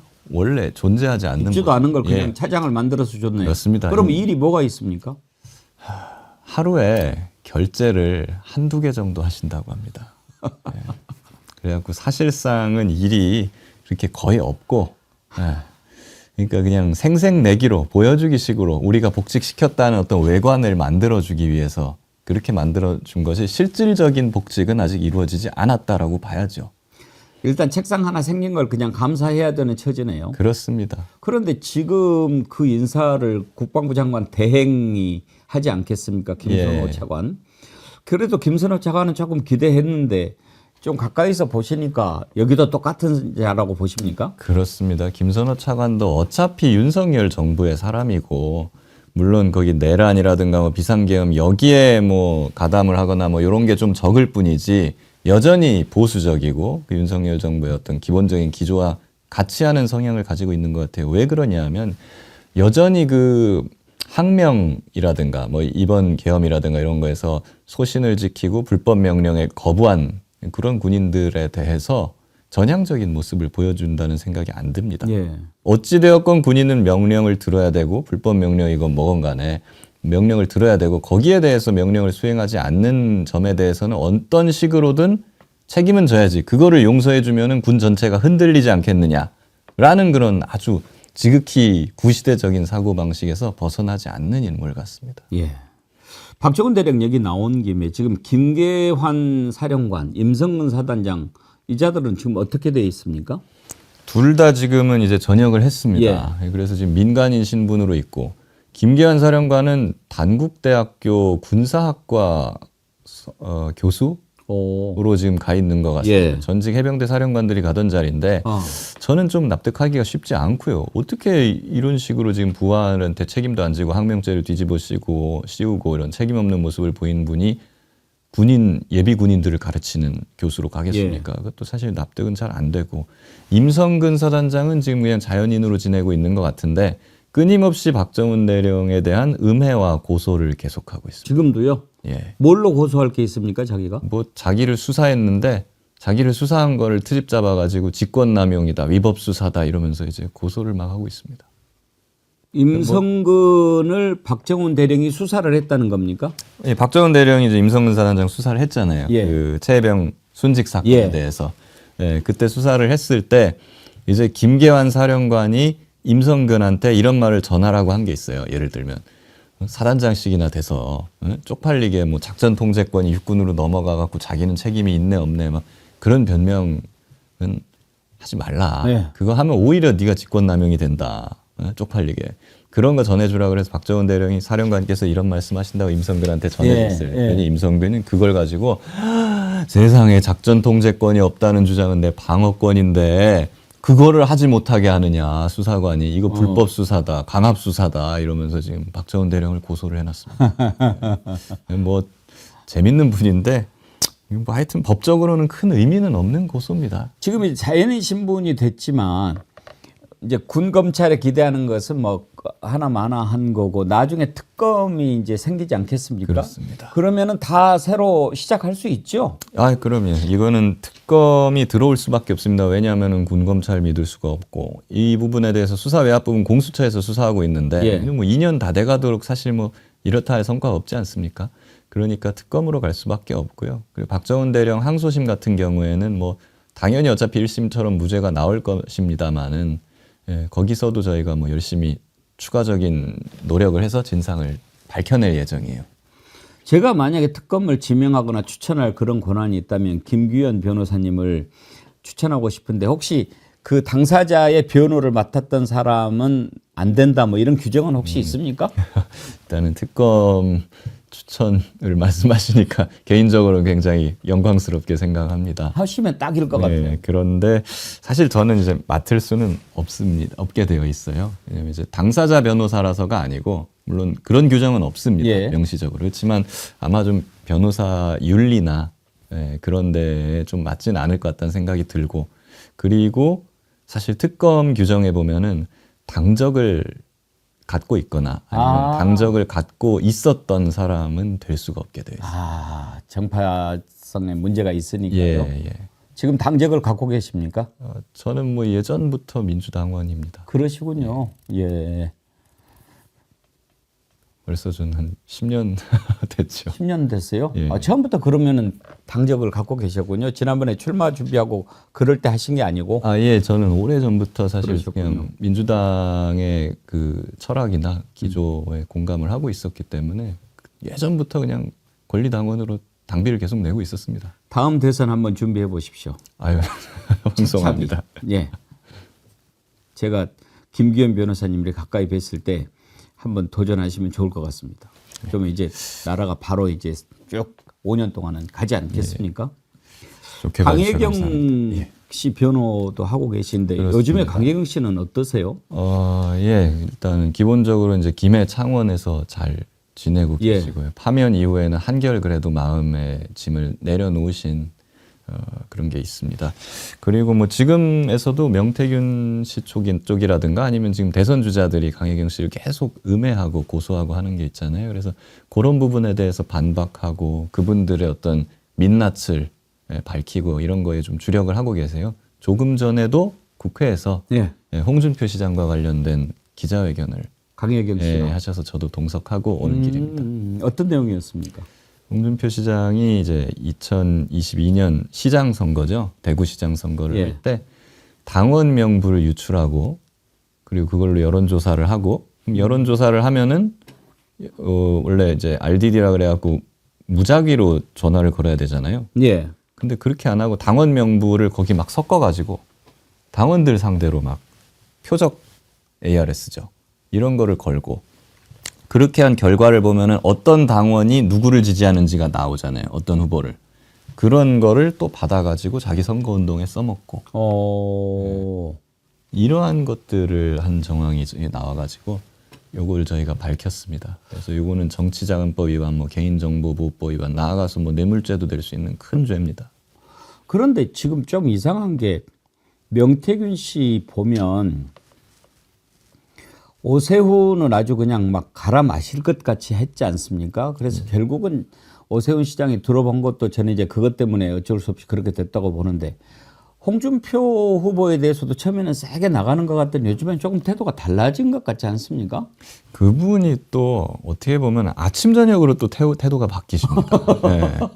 그래가지고 뭐 또 이것도 언제 또 바뀔지 모른다. 예. 네, 그게 저희 생각이고 이분 약간 좀 그때그때 기분에 따라서 뭔가 왔다 갔다 하시는 것 같아요. 그리고 전 기본적으로 근데 명태균 씨를 어떻게 생각하냐면 이분도 사실은 그냥 시원하게 다 열어놓고 공익신고를 하시면 좋을 텐데 그럴 생각도 있으신 것 같아요.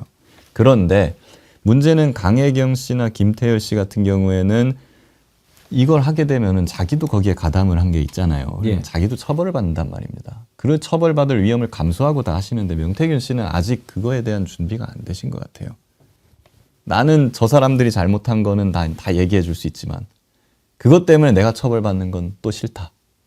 약간 여기서 벗어나지 못하신 거 아닌가. 안타깝습니다. 오세훈 시장 드롭한 것은 거의 뭐 90% 그것 때문이라고 봐야죠. 그렇습니다. 예. 그럼 이제 이번에 홍준표 시장이 이렇게 됐는데 지금 홍준표 시장 아직은 반응은 안 나왔습니다. 예. 뭐 홍준표 시장은 근데 제가 보기에는 뭐 지금까지처럼 똑같이 그냥 계속 오리발을 내밀고 부인하지 않겠습니까? 김기현 변호사님은 대단하신 게 지금 그 맡아서 이렇게 변론해주고 계시는 게 뭐 유료나 무료나 뭐 이런 걸 떠나서 역사적으로 매우 지금 중요한 건들 아닙니까? 그야말로 명태균의 폭로가 오늘날 윤석열의 파면의 어떤 중간에 중요한 방아쇠 역할을 한 것이라고 볼 수 있고 그 전에 거슬러 올라가면 박정훈 대령도 그렇고 이게 참 결정적인 두 지점에 우리 김기현 변호사님이 지금 관여를 하고 계신 거고 또 이제 우리가 앞으로 지켜보겠지만 주가 조작, 도이치모터스 주가 조작의 연결 고리들도 사실 이제 김기현 변호사님이 공익 제보하시면서 처음으로 알려지게 된 거 아니겠습니까? 예. 그것도 한번 짚어볼 텐데 그 전에 명태균 관련해서는 지난번에 서울중앙지검으로 창원지검에서 이렇게 넘기지 않았습니까? 예. 그거는 넘긴 뒤로 뭐 좀 진도가 나가고 있습니까? 저희한테 수사 상황을 알려주지는 않습니다. 그래가지고 저희가 또 정확한 사실을 알 수는 없는데 기본적으로 저희는 뭐 윤석열이든 김건희든 등등 이 부분들에 대해서 전부 진술을 할 용의가 있거든요. 예. 그런데 오세훈 시장 부분에 대해서는 꽤 물어봤습니다. 그 부분 저희가 좀 진술을 많이 하긴 했고 예. 근데 나머지 부분에 대해서는 사실 거의 요즘에 연락이 없습니다. 저희는 언제든 나가서 진술을 하고 자료를 제출하고 할 용의가 있거든요. 예, 근데 그 부분에 대해서 없어서 지금 뭐 어떻게 진행이 되고 있는 건지 저희가 알 수가 없고 이 진짜 수사를 할 의지가 있기는 있는 건지 이것도 사실 잘 모르겠습니다, 지금. 말씀을 듣고 보니까 그러면 이제 검찰이 뭔가 오세훈은 딱 표적을 잡아가지고 정리를 해야 되겠다 생각하고 결국은 그게 먹혀서 이제 드롭을 한 것 같아 보이는데요. 개인적으로 생각하시기에 왜 검찰이 오세훈을 겨냥을 했다고 생각하십니까? 좀 짚히는 게 있으십니까? 저는 소위 말하는 한동훈 유착설. 검찰이 지금까지 대선에 계속 개입을 해왔고 자기들의 어떤 의중 표출을 해왔지 않습니까? 근데 아마 검찰 내부에서는 차기 정권을 누가 잡는 것이 가장 검찰에 유리한가라고 봤을 때는 한동훈 후보다. 예, 이렇게 생각하고 있을 가능성이 큽니다. 그렇다면 한동훈 후보의 가장 걸림돌이 누구냐? 그 이제 오세훈 시장이었거든요. 그러니까 아마 오세훈 시장에 대한 이렇게 수사를 그렇게 맹렬하게 진행을 한 것이 아니냐 하는 그런 설이 있죠. 그래서 저는 오세훈 시장이 지금 국민의힘 다른 후보들은 다 만나서 USB 주고 뭐 자기 계획 주고 그러면서 한동훈만 안 만나는 모양이군요. 예, 아마 그런 부분에 대한 영향이 있지 않는가. 저는 거기에 한 표를 좀 주고 싶습니다. 그 말씀을 듣고 보니까 가장 그게 합리적인 추론인데요. 예.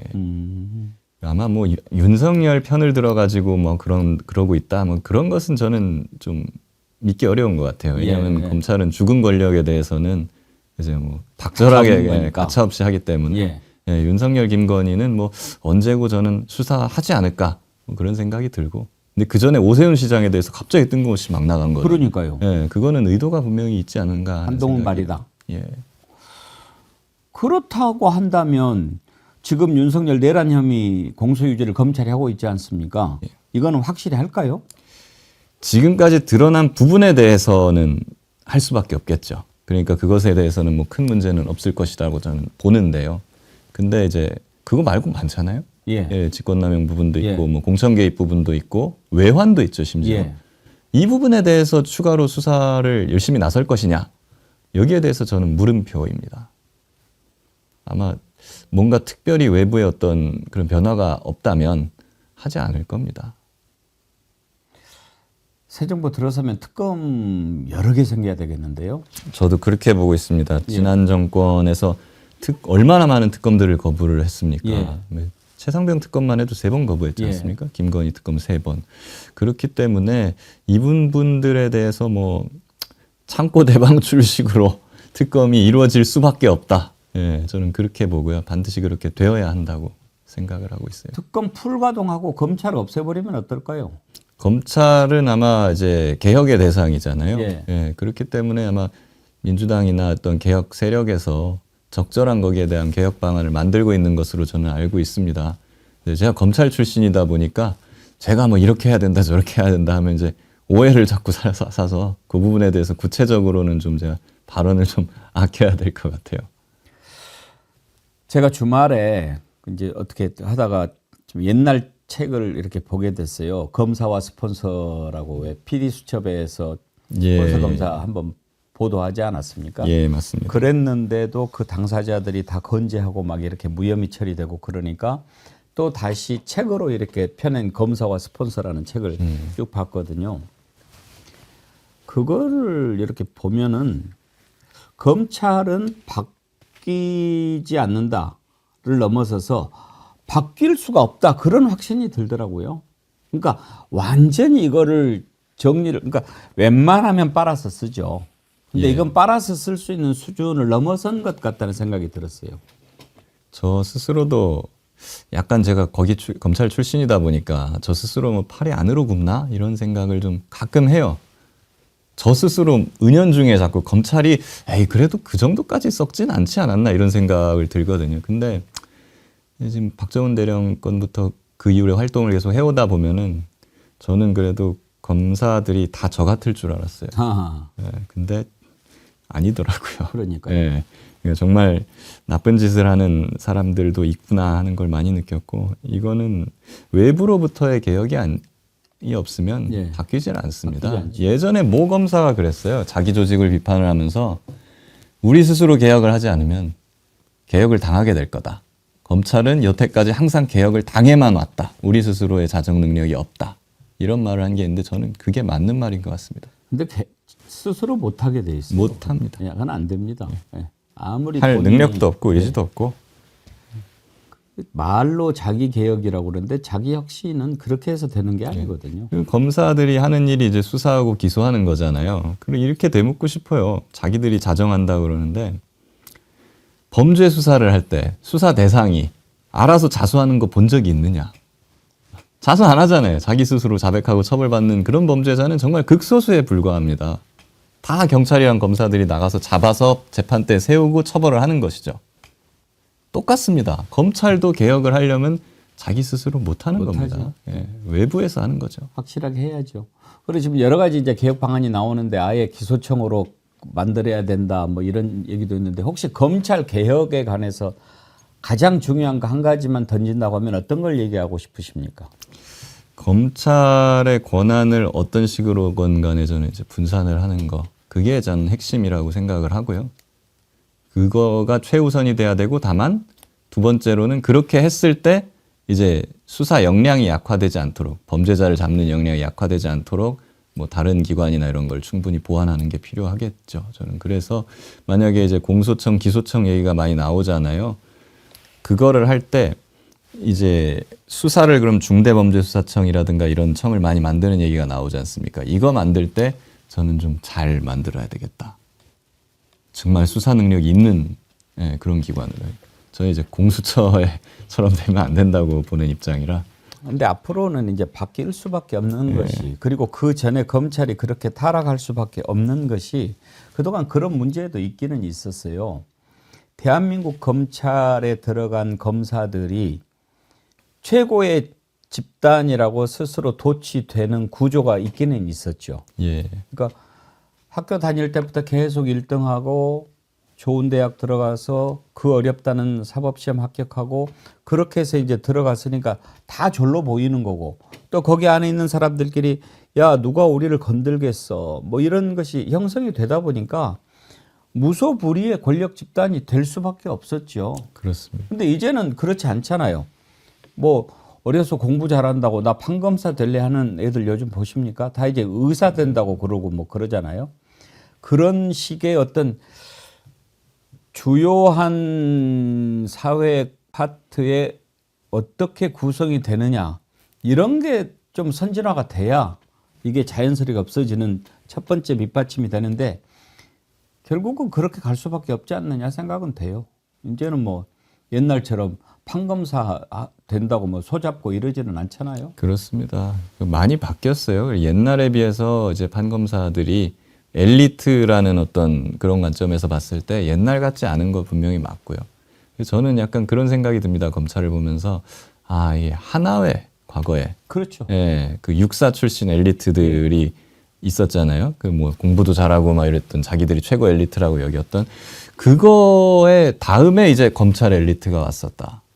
생각하는 거나 어떤 그런 게 거의 똑같아요. 같죠. 예, 보면은.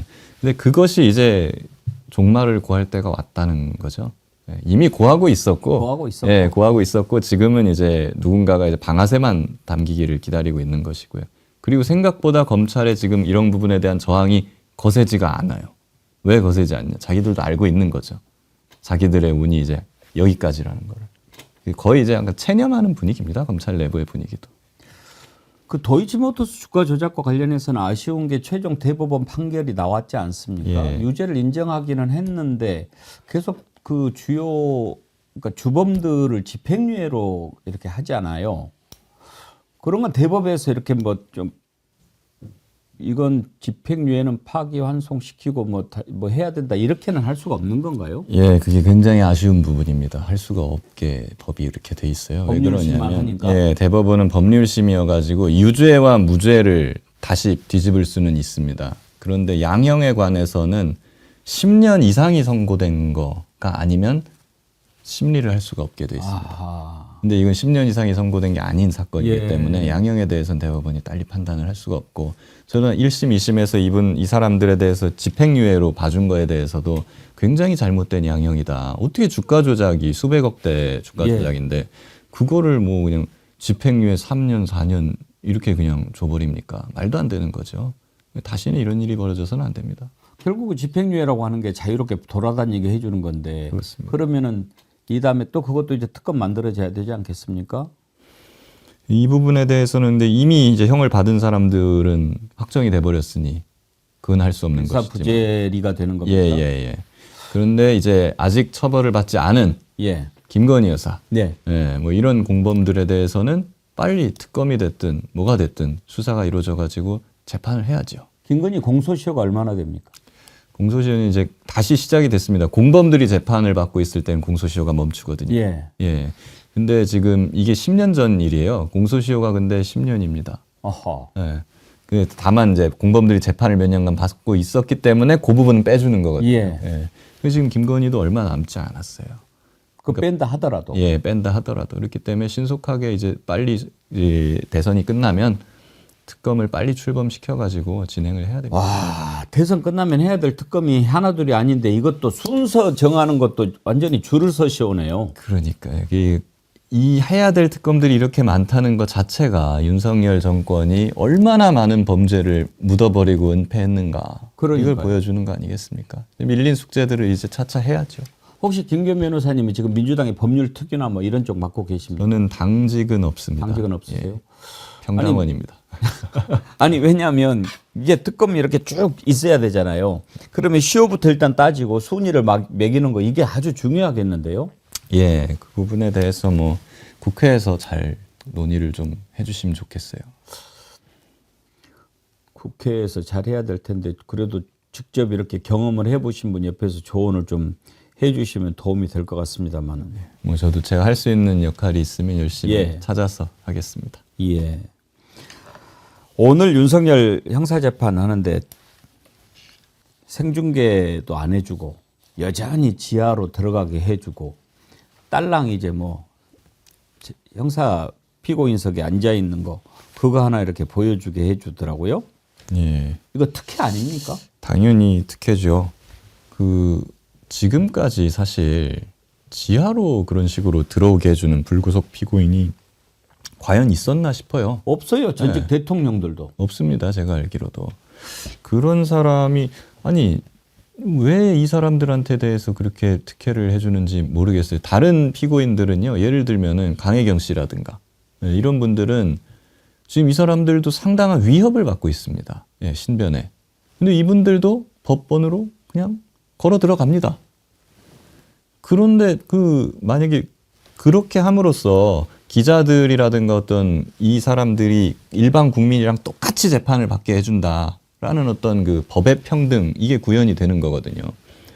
그러니까 왜 이 사람에 대해서 지금 심지어 현직 대통령도 아닌 사람을 이렇게 하는가? 저는 납득하기가 좀 어렵고요. 법이라는 것은 그리고 법원 판사라는 것은 공정해야 하지만 공정하게 보이는 것도 대단히 중요하다는 말이 있거든요. 최소한 이 지기현 재판부와 법원은 윤석열을 그냥 지하로 이렇게 그냥 통과시켜주는 특혜를 줌으로써 공정하게 보이는 거에 대해서 포기를 한 겁니다. 최소한 거기에 대해서 이제 실패한 거죠. 그렇다면 우리가 이 재판부를 계속 놔둬야 될까요? 그러게. 아니죠. 예. 재판부를 공정한 다른 재판부로 바꿔야죠. 예. 그런데 여기에 대해서 국민들이 뭐 그렇게 하기 위해서 쓸 수 있는 어떤 권한이라든가 뭐 제도가 전혀 없다는 거죠. 예. 그것 또한 굉장히 통탄할 일입니다. 사실 기피 신청하려면 권한이 검찰에 있는 거 아닙니까? 예, 검찰이랑 윤석열 측에 있죠. 그렇죠. 윤석열 측은 할 리가 없는 만무하고 거고 예. 검찰이 이거는 부당하다. 그리고 뭔가 뭐 저기 하다라고 해서 기피 신청을 해야 되는데 그 못하는 안 할 거. 안 하고 있습니다. 대단히 지금 이것도 안 좋은 것이 성남 FC 사건 예. 재판에서 검찰이 재판부가 검사 중에 한 명이 성남지청 소속이 아니다라고 해서 당신은 여기 있을 권한이 자격이 없습니다 하고 퇴정을 시켰어요, 검사를. 예. 그날 바로 검찰이 그 재판부를 기피 신청했습니다. 아하. 예. 그냥 받아들여졌습니까? 안 받아들여졌죠. 예. 예. 그런데 그런 식으로 기피 신청 잘 하거든요, 검찰이. 그때 그 검사는 성남지청도 아니고 부산인가 있는데 뭐 그렇습니다. 하루가 파견돼서 나오고 막 그러지 않았어요. 그랬습니다. 그런 상황이었죠. 그런 식으로도 기피 신청 굉장히 잘하는 검찰인데 왜 이렇게까지 하는 지기현 재판부에 대해서는 순한 양처럼 아무것도 하지 않고 있느냐. 이건 굉장히 부적절한 거죠. 뭐 즉시항고도 안 했던 자들이니까. 그렇습니다. 검찰 더 이야기하는 건 입만 아프니까 안 합니다만은 김 변호사님 보시기에 지기현 재판부가 왜 그러는 것 같습니까? 지기현 재판부는 물론 제가 그분 머릿속을 들여다볼 수는 없지만 약간 좀 일단은 강단이 있지 않은 것 같습니다. 예. 일단 지기현 재판부에 대해서 판사 자체가 굉장히 정치적으로 편향됐다라고 의혹을 제기 하는 분들도 예. 있는데 예. 그거는 뭐 구체적인 모르고. 어떤 예. 증거가 나온 예. 건 아니니까 저희가 알 수 없는 부분이고 다만 여태까지 지기현 재판부의 어떤 언행이나 이런 걸 보면 굉장히 좀 왔다리 갔다리 해요. 예, 유약합니다. 휘둘리는 거예요. 이게 판사가 이제 모범생이잖아요. 공부만 잘했고 또 성격도 좀 소극적인 분들이 많고 이러다 보니까 강한 사람, 권력자 아니면 여론 이런 데서 한번 세게 몰아치면은 오 하면서 이렇게 좀 쪼는 그런 면이 좀 있는 것도 사실이거든요. 지기현 재판부도 약간 그런 거 아닌가. 그러다 보니까 뭔가 그쪽의 어떤 논리나 이런 부분에 대해서 강하게 들어오니까 평소 같으면 구속 취소 이런 것도 안 받아줬을 건데 예. 그런가? 하면서 막 귀가 좀 팔랑팔랑. 예. 그런 걸 그러다가 구속 취소 결정을 턱 해버리고 그러다 여론이 또 반대로 이렇게 쏠리니까 이게 아닌가? 그런 약간 좀 이런 왔다리 갔다리 하는 그런 모습을 좀 보여주고 요약하면 있습니다. 확실해요. 예. 그때가 이제 막 저쪽 그 탄핵 반대파들 집결해가지고 소리 높이고 이럴 때였거든요. 그런데 구속 취소 딱 하고 이번에도 보면은 뭐 쑥 했다가 무슨 말도 안 되는 그러니까 이제 슬그머니 재판정 공개하고 이렇게 하지 않습니까? 그래서 참 못난 자구나 그런 생각은 합니다만은 아까 이제 그 말씀하신 부분 그러면 우리 국민들이 보여줘야 되는데 또 이렇게 이제 약한 놈들은 좀 확실하게 우리가 꾸중을 해줘야 되는데 무슨 방법이 있을까요? 탄핵은 어떻습니까? 탄핵은 저는 근데 현실성은 크게 없다고 봅니다. 왜냐하면 탄핵이 인용되지 않을 거예요. 그래도 6개월이라도 업무 직무 정지시킬 수 있는 거 아닙니까? 그것도 가능은 한데요. 근데 뭐 아직까지는 직위원 재판부에서 어떤 확실한 심증을 드러낸 상황은 아니기 때문에 물론 검토는 충분히 해볼 수 있습니다. 법사위나 이런 데서 논의는 해볼 수 있고 국민 입장에서도 계속 다른 경로로 직위원 재판부에 대한 비판을 계속할 수 있는데 일단은 한번 좀 지켜볼 필요는 있지 않느냐. 저는 뭐 당장 탄핵을 하기보다는 그런 게 좀 필요할 것 같고요. 왜냐하면 이제 지금 또 대선 전국에 굳이 새로운 우리가 전선을 여기서 형성을 하는 것이 맞냐라는 이제 우려도 있을 수가 있거든요. 보고 있으려고 그러니까 그냥 답답하고 속 답답하긴 터져서 하죠. 그렇죠. 네. 지금 한두 놈이 아니에요. 한덕수 총리 하는 거 보십시오. 저는 한덕수 대행 그리고 최상목 총리 이 사람들을 탄핵해야 된다고 보는 사람입니다. 그러니까요. 그것도 지금 민주당이 행해라도 대선 전국에 너무 막 민주당이 그렇지 않아도 강하다 견제할 수도 없는 권력이 탄생한다 막 이러다 보니까 부담 갖는 것 같지만 그래도 잘못된 건 정리를 하고 가야 되는 거 아닙니까? 그렇습니다. 그리고 이제 이분들은 이 두 사람은 탄핵하면은 이제는 인용이 될 인용이죠. 거거든요. 예, 인용이 될 건데 여기에 대해서 이제 망설이는 부분에 대해 망설이고 하다 보니까 이제 타이밍을 막 놓쳐요.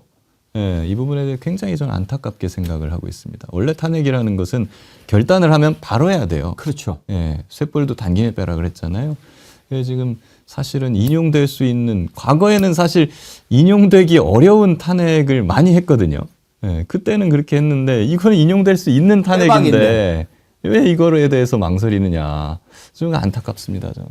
그러니까요. 헌법과 법률의 중대한 위반이 계속 되고 있기 때문에 또 빼박이고 또 나중에 이게 직무 정지도 뭐 새 정부 출범하고 이제 보호해야 될 권익도 없는 거라서 바로 제의가 될 건데 참 너무 안타까워요. 그렇습니다. 이런 상황에서 이제 윤석열 형사 재판이 이제 시작이 되는데 만약에 저자가 구속돼 가지고 재판을 받고 있다면은 우리가 큰 걱정 안 하고 속 편하게 보는데 지금 불구속 상태에서 재판을 받게 되지 않습니까? 그럼 다른 혐의로 또 구속영장 청구해서 하면은 몰라도 정권 바뀔 때까지 검찰은 그렇게 안 할 걸로 봐서 적어도 지금 D-43일인데 대선 끝날 때까지는 저거를 계속 봐야 되는 겁니까? 뭐 아무래도 대선이 끝나기 전까지는 극적인 어떤 상황 변화나 이런 것들을 검찰이나 법원이 자제할 것 같아요.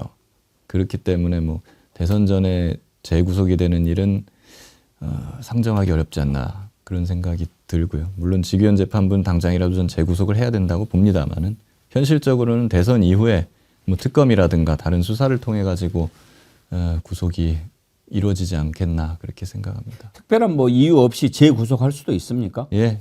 그래요? 재판부는 그런 거 없이 뭐 수사기관은 한번 석방시키면은 뭐 다른 중요한 증거가 발견된다거나 그런 일이 없는 한 재구속을 할 수가 없거든요. 근데 법원은 상관이 없어요.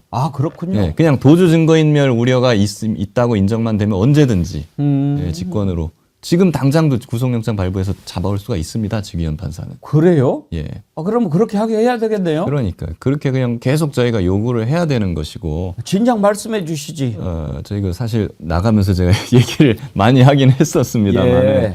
우리 정어리 TV 오셔서 말씀을 하셔야 돼요. 뭐 직위원 판사에 대해서 이제 기대 가능성이 너무 낮잖아요.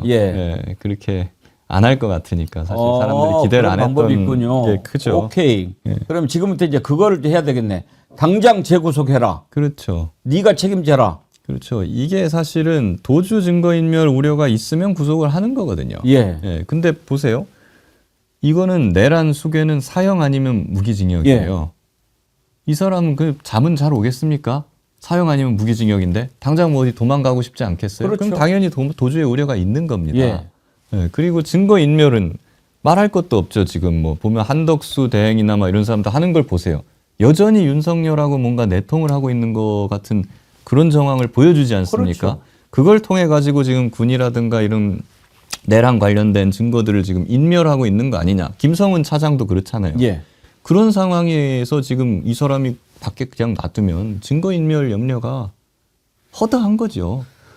당장 재구속해야죠. 당장 구속을 해야 됩니다. 아니 그게 당장에 이완규 법제처장을 헌법재판관 지명한 거 한덕수가 뭘 믿고 뭘 알아서 했겠습니까? 그러니까요. 그거야말로 어떻게 보면 내통의 가장 단적인 증거 아니겠습니까? 그렇습니다.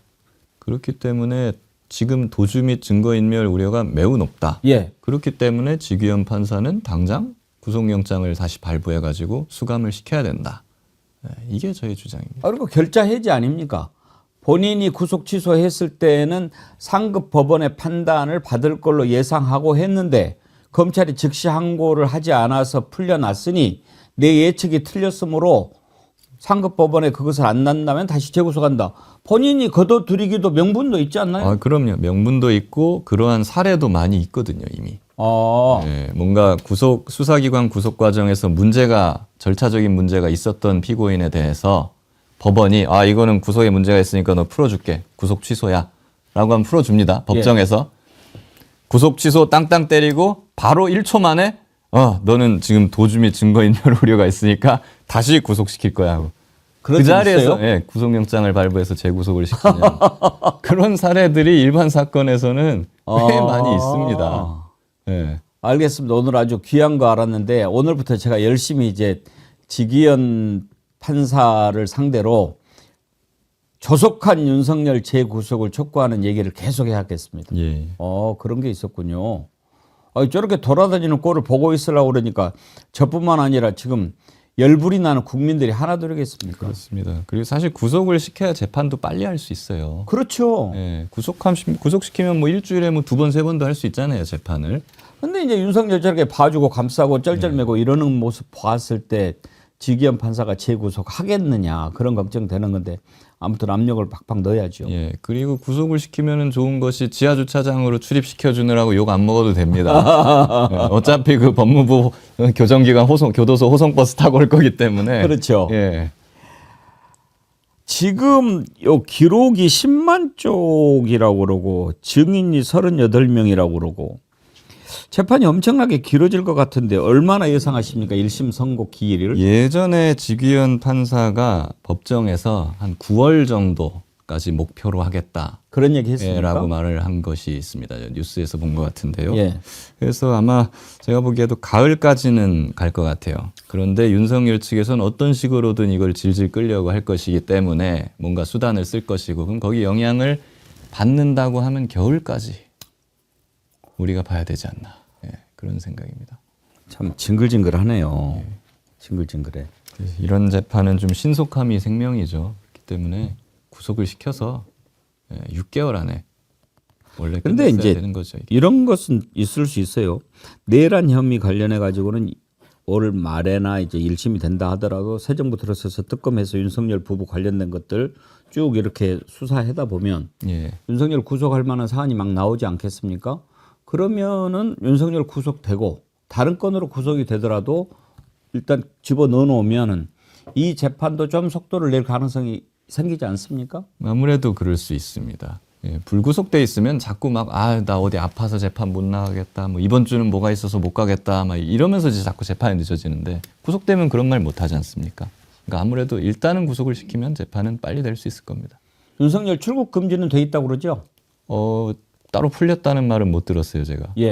근데 왜 출국 금지 사실을 밝혔다고 법무부 장관이 출입국 본부장한테 막 경로하고 그렇게 하죠? 그것도 보면 아직 우리나라 내란이 진행 중이다. 아직 끝나지 않았다라는 걸 단적으로 보여주는 거 아니겠습니까? 범죄 혐의자, 그것도 내란죄 혐의는 굉장히 중대한 건데 그런 사람에 대해서 그럼 출국 금지를 안 시키고 뭘 합니까? 그거 출국 금지 시켰다고 혼을 내요, 장관이? 그 장관이 굉장히 잘못된 거죠. 하여튼 박성재, 이상민, 이완규, 김주현 이 네 사람 핸드폰 바꾼 사람들 이거는 정말 빨리 정리를 해야죠. 그렇습니다. 예. 이게 나중에는 헌법도 저는 좀 바꿔야겠다는 생각이 들어요. 예. 왜냐하면 대통령이 범죄를 저질러 가지고 탄핵이 돼도 60일 동안은 그 대통령이 임명을 해놓은 자기 측근들이 나라를 좌지우지할 수 있게 헌법이 지금 되어 있는 거 아니에요. 말이 안 되는 거지 않습니까? 증거인멸하라고 시간을 벌어주는 것이고 그렇기 때문에 저는 이 부분도 나중에 다 바꿔야 된다 이렇게 생각이 들어요.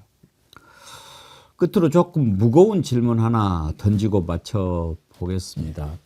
아까 앞부분에 제가 이제 박정훈 대령도 그렇고 명태균 씨 관련해서 강혜경 씨 변호 맡으신 것도 그렇고 그야말로 우리 역사의 물줄기를 바꾼 중요한 사건을 이렇게 깊이 들여다보셨는데 이제 윤석열 파면 이후에 새로운 대선을 우리가 준비하고 있습니다.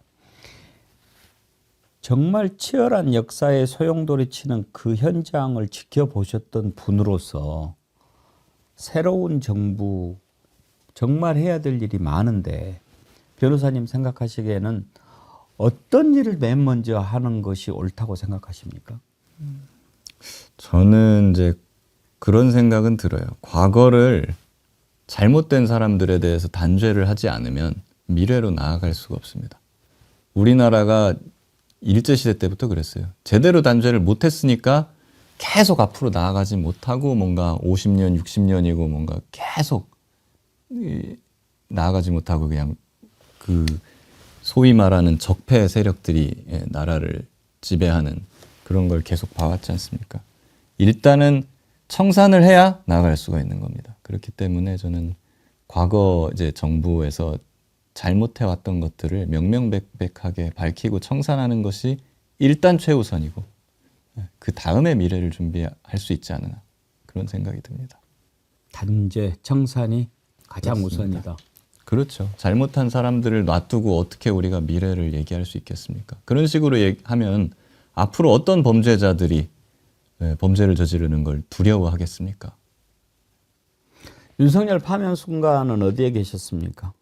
저는 사실 방송을 하고 있었습니다.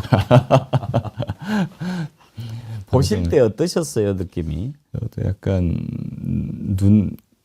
그래도 마음속으로는 멘탈을 좀 이렇게 다 잡고 있었는데도 눈물이 좀 핑 돌더라고요. 지금 제가 거의 2년 가까이 이제 최상병 사건 이후로 활동을 해오다 보니까 뭐 과거가 좀 주마등처럼 지나가기도 하고 이게 정말 끝난 게 맞나 그런 생각이 들었습니다. 혹시 박정훈 대령 어머니 만나보신 적 있으세요? 예. 자주 통화도 하고 그럽니다. 그러시군요. 어머님께서 아주 지금 정어리 TV의 애청자세요. 제가 금요일 날 그 어머님하고 통화를 했어요. 이 국회에 올라오셨다고 아마 금요일 날 그러면은 그 재판이 있어서 올라오셨던 모양이군요. 예, 그것도 있고 겸사겸사 오셨었죠. 그러면서 그 통화를 했는데 우리 박정훈 대령 항상 이렇게 정어리원들이 힘을 줘서 고맙다고 그러면서 우리 정어리원들한테 감사하다는 말씀 꼭 전해달라고 하셔서 오늘 김기현 변호사님 뵙고 말씀을 드리는데 그래도 저한테도 꼭 이제 배공기님하고 정어리 TV에 감사하다는 말씀을 전해달라. 내가 계속 보면서 박정훈 대령을 위해서 이렇게 해주시는 모습을 너무 감사했다. 꼭 전해줘라. 라고 저한테 부탁을 하시더라고요. 그래서 저는 그냥 아니 그걸 왜 저를 통해서 하십니까? 직접 하십시오. 그러셨군요. 그 덕택에 제가 연락처를 드렸습니다. 어머님하고 통화할 수 있었겠군요. 근데 박정훈 대령이 몇 살이에요? 박정훈 대령이 이제 70년대 초반생입니다. 예. 그러면 어머니도 연세가 꽤 있으실 텐데 목소리가 아주 활기가 넘치고 그 힘이 있으시더라고요. 젊은 분처럼. 예, 어머니 박정훈 대령이 사실 그렇게 버틸 수 있고 정의로운 일을 서슴지 않고 이렇게 할 수 있었던 것도 어머님이 이렇게 올바르게 살아야 된다.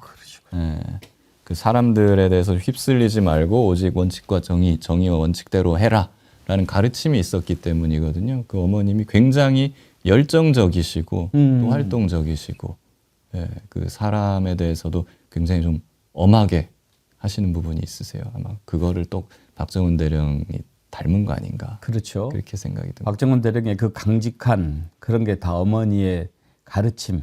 예. 혹시 아버님은 은 제가 뵙지는 못했습니다. 살아계신가요? 아, 그것도 그러시구나. 알겠습니다. 예, 오늘 김규현 변호사님 만나서 정말 그 말씀을 쭉 이렇게 나누다가 우리 김규현 변호사님은 나중에 꼭 책을 한 권 쓰셔야 되겠어요. 역사의 소용돌이 속에서. 예. 예. 네. 그거를 김규현 변호사님 같이 이렇게 직접 현장에서 이렇게 겪어보신 분이 얼마나 되겠습니까? 예, 사실 저도 어떻게 보면은 최상병 순직 사건 때 해병대 후배를 잠깐 돕기 위해서 한 2-3달 정도 활동하고 나면은 뭐 끝나겠지. 그냥 한 2-3달 봉사활동 한다고 생각하자 하고 시작한 건데 지금 예, 그 뒤로 지금 이렇게 됐습니다. 예, 참 그게 불쑥 이런 일이 찾아오는 거 아닌가 싶기도 하고 그래서 이런 일이 찾아왔을 때 준비가 되어 있어야 되겠더라고요. 그리고 결심을 할 수 있는 어떤 평소에 그런 마인드를 갖춰놓는 게 좀 중요하겠다라는 생각을 저는 좀 많이 하게 된 것 같아요. 그리고 사실 저 스스로도 많이 좀 변했고요. 과거에는 좀 저도 속물적으로 이렇게 그냥 돈도 좀 벌고 적당히 나쁜 짓도 하고 막 이러면서 살면 어때? 뭐 그냥 일반인인데 이런 생각이었는데 요 한 1년 반, 2년을 이렇게 살아오면서 많은 분들이 또 격려해 주시고 응원해 주시고 저 개인적으로도 많은 일을 겪으면서 바르게 살아야겠구나 라는 생각을 많이 하게 됐습니다. 감사드립니다. 시대가 밀고 가는 거죠. 이한열 열사 어머니도 그러시고 많은 그 열사들의 어머니가 내가 어쩌다가 민주투사가 됐노 그렇게들 말씀을 하시죠. 그냥 평범하게 여염집에 아녀자로 살아가시는 분들이 그냥 최루탄 맞아가면서 민주투사가 돼서 그 대열 맨 앞장에 서시게 된 것이 뭐 때문에 그랬겠습니까? 그러니까 예, 오늘 김규현 변호사님 응원하는 글도 많이 올라왔습니다. 매일 새롭게님, 김규현 변호사님 정말 감사합니다. 어둠을 밝히는 빛이십니다. 힘을 다해 응원합니다. 화이팅 하셨고요. 만도리님, 김규현 변호사님 지난 22대 민주당 내 후보 경선 때 처음 본 사진 속의 눈매가 예사롭지 않아 지지를 보냈는데 이후 활동하시는 모습에서 저의 판단이 옳았다는 생각에 무척 기뻤습니다. 앞으로도 많은 기대를 해봅니다. 화이팅입니다. 응원 글 주셨습니다. 화이트 토로님, 정의규현 TV죠? 예. 구독자는 많이 늘었습니까? 지금 뭐 24만. 오, 이거 많이 늘으셨네. 정의규현, 김규현 변호사님, 신인규 변호사님 결혼식 때 뵙고 함께 사진도 직접 찍어주셔서 감사드립니다. 정어리 TV 구독자분들도 정의규현 TV 부탁드립니다. 여러분들이 희망입니다. 김규현 변호사님 언제나 응원합니다. 신인규 변호사님 결혼식 때 오셨던가요? 예, 제가 그 나이도 비슷하고 또 방송하면서 좀 이렇게 친분이 생겨서 갔었습니다. 저도 갔었는데 그때 못 뵀네. 뵀으면 반가웠을 텐데. 예, 오늘 말씀 감사하고요. 예. 시간 되는 대로 종종 나와주세요. 알겠습니다. 예, 고맙습니다. 자주 불러주십시오. 감사합니다. 예.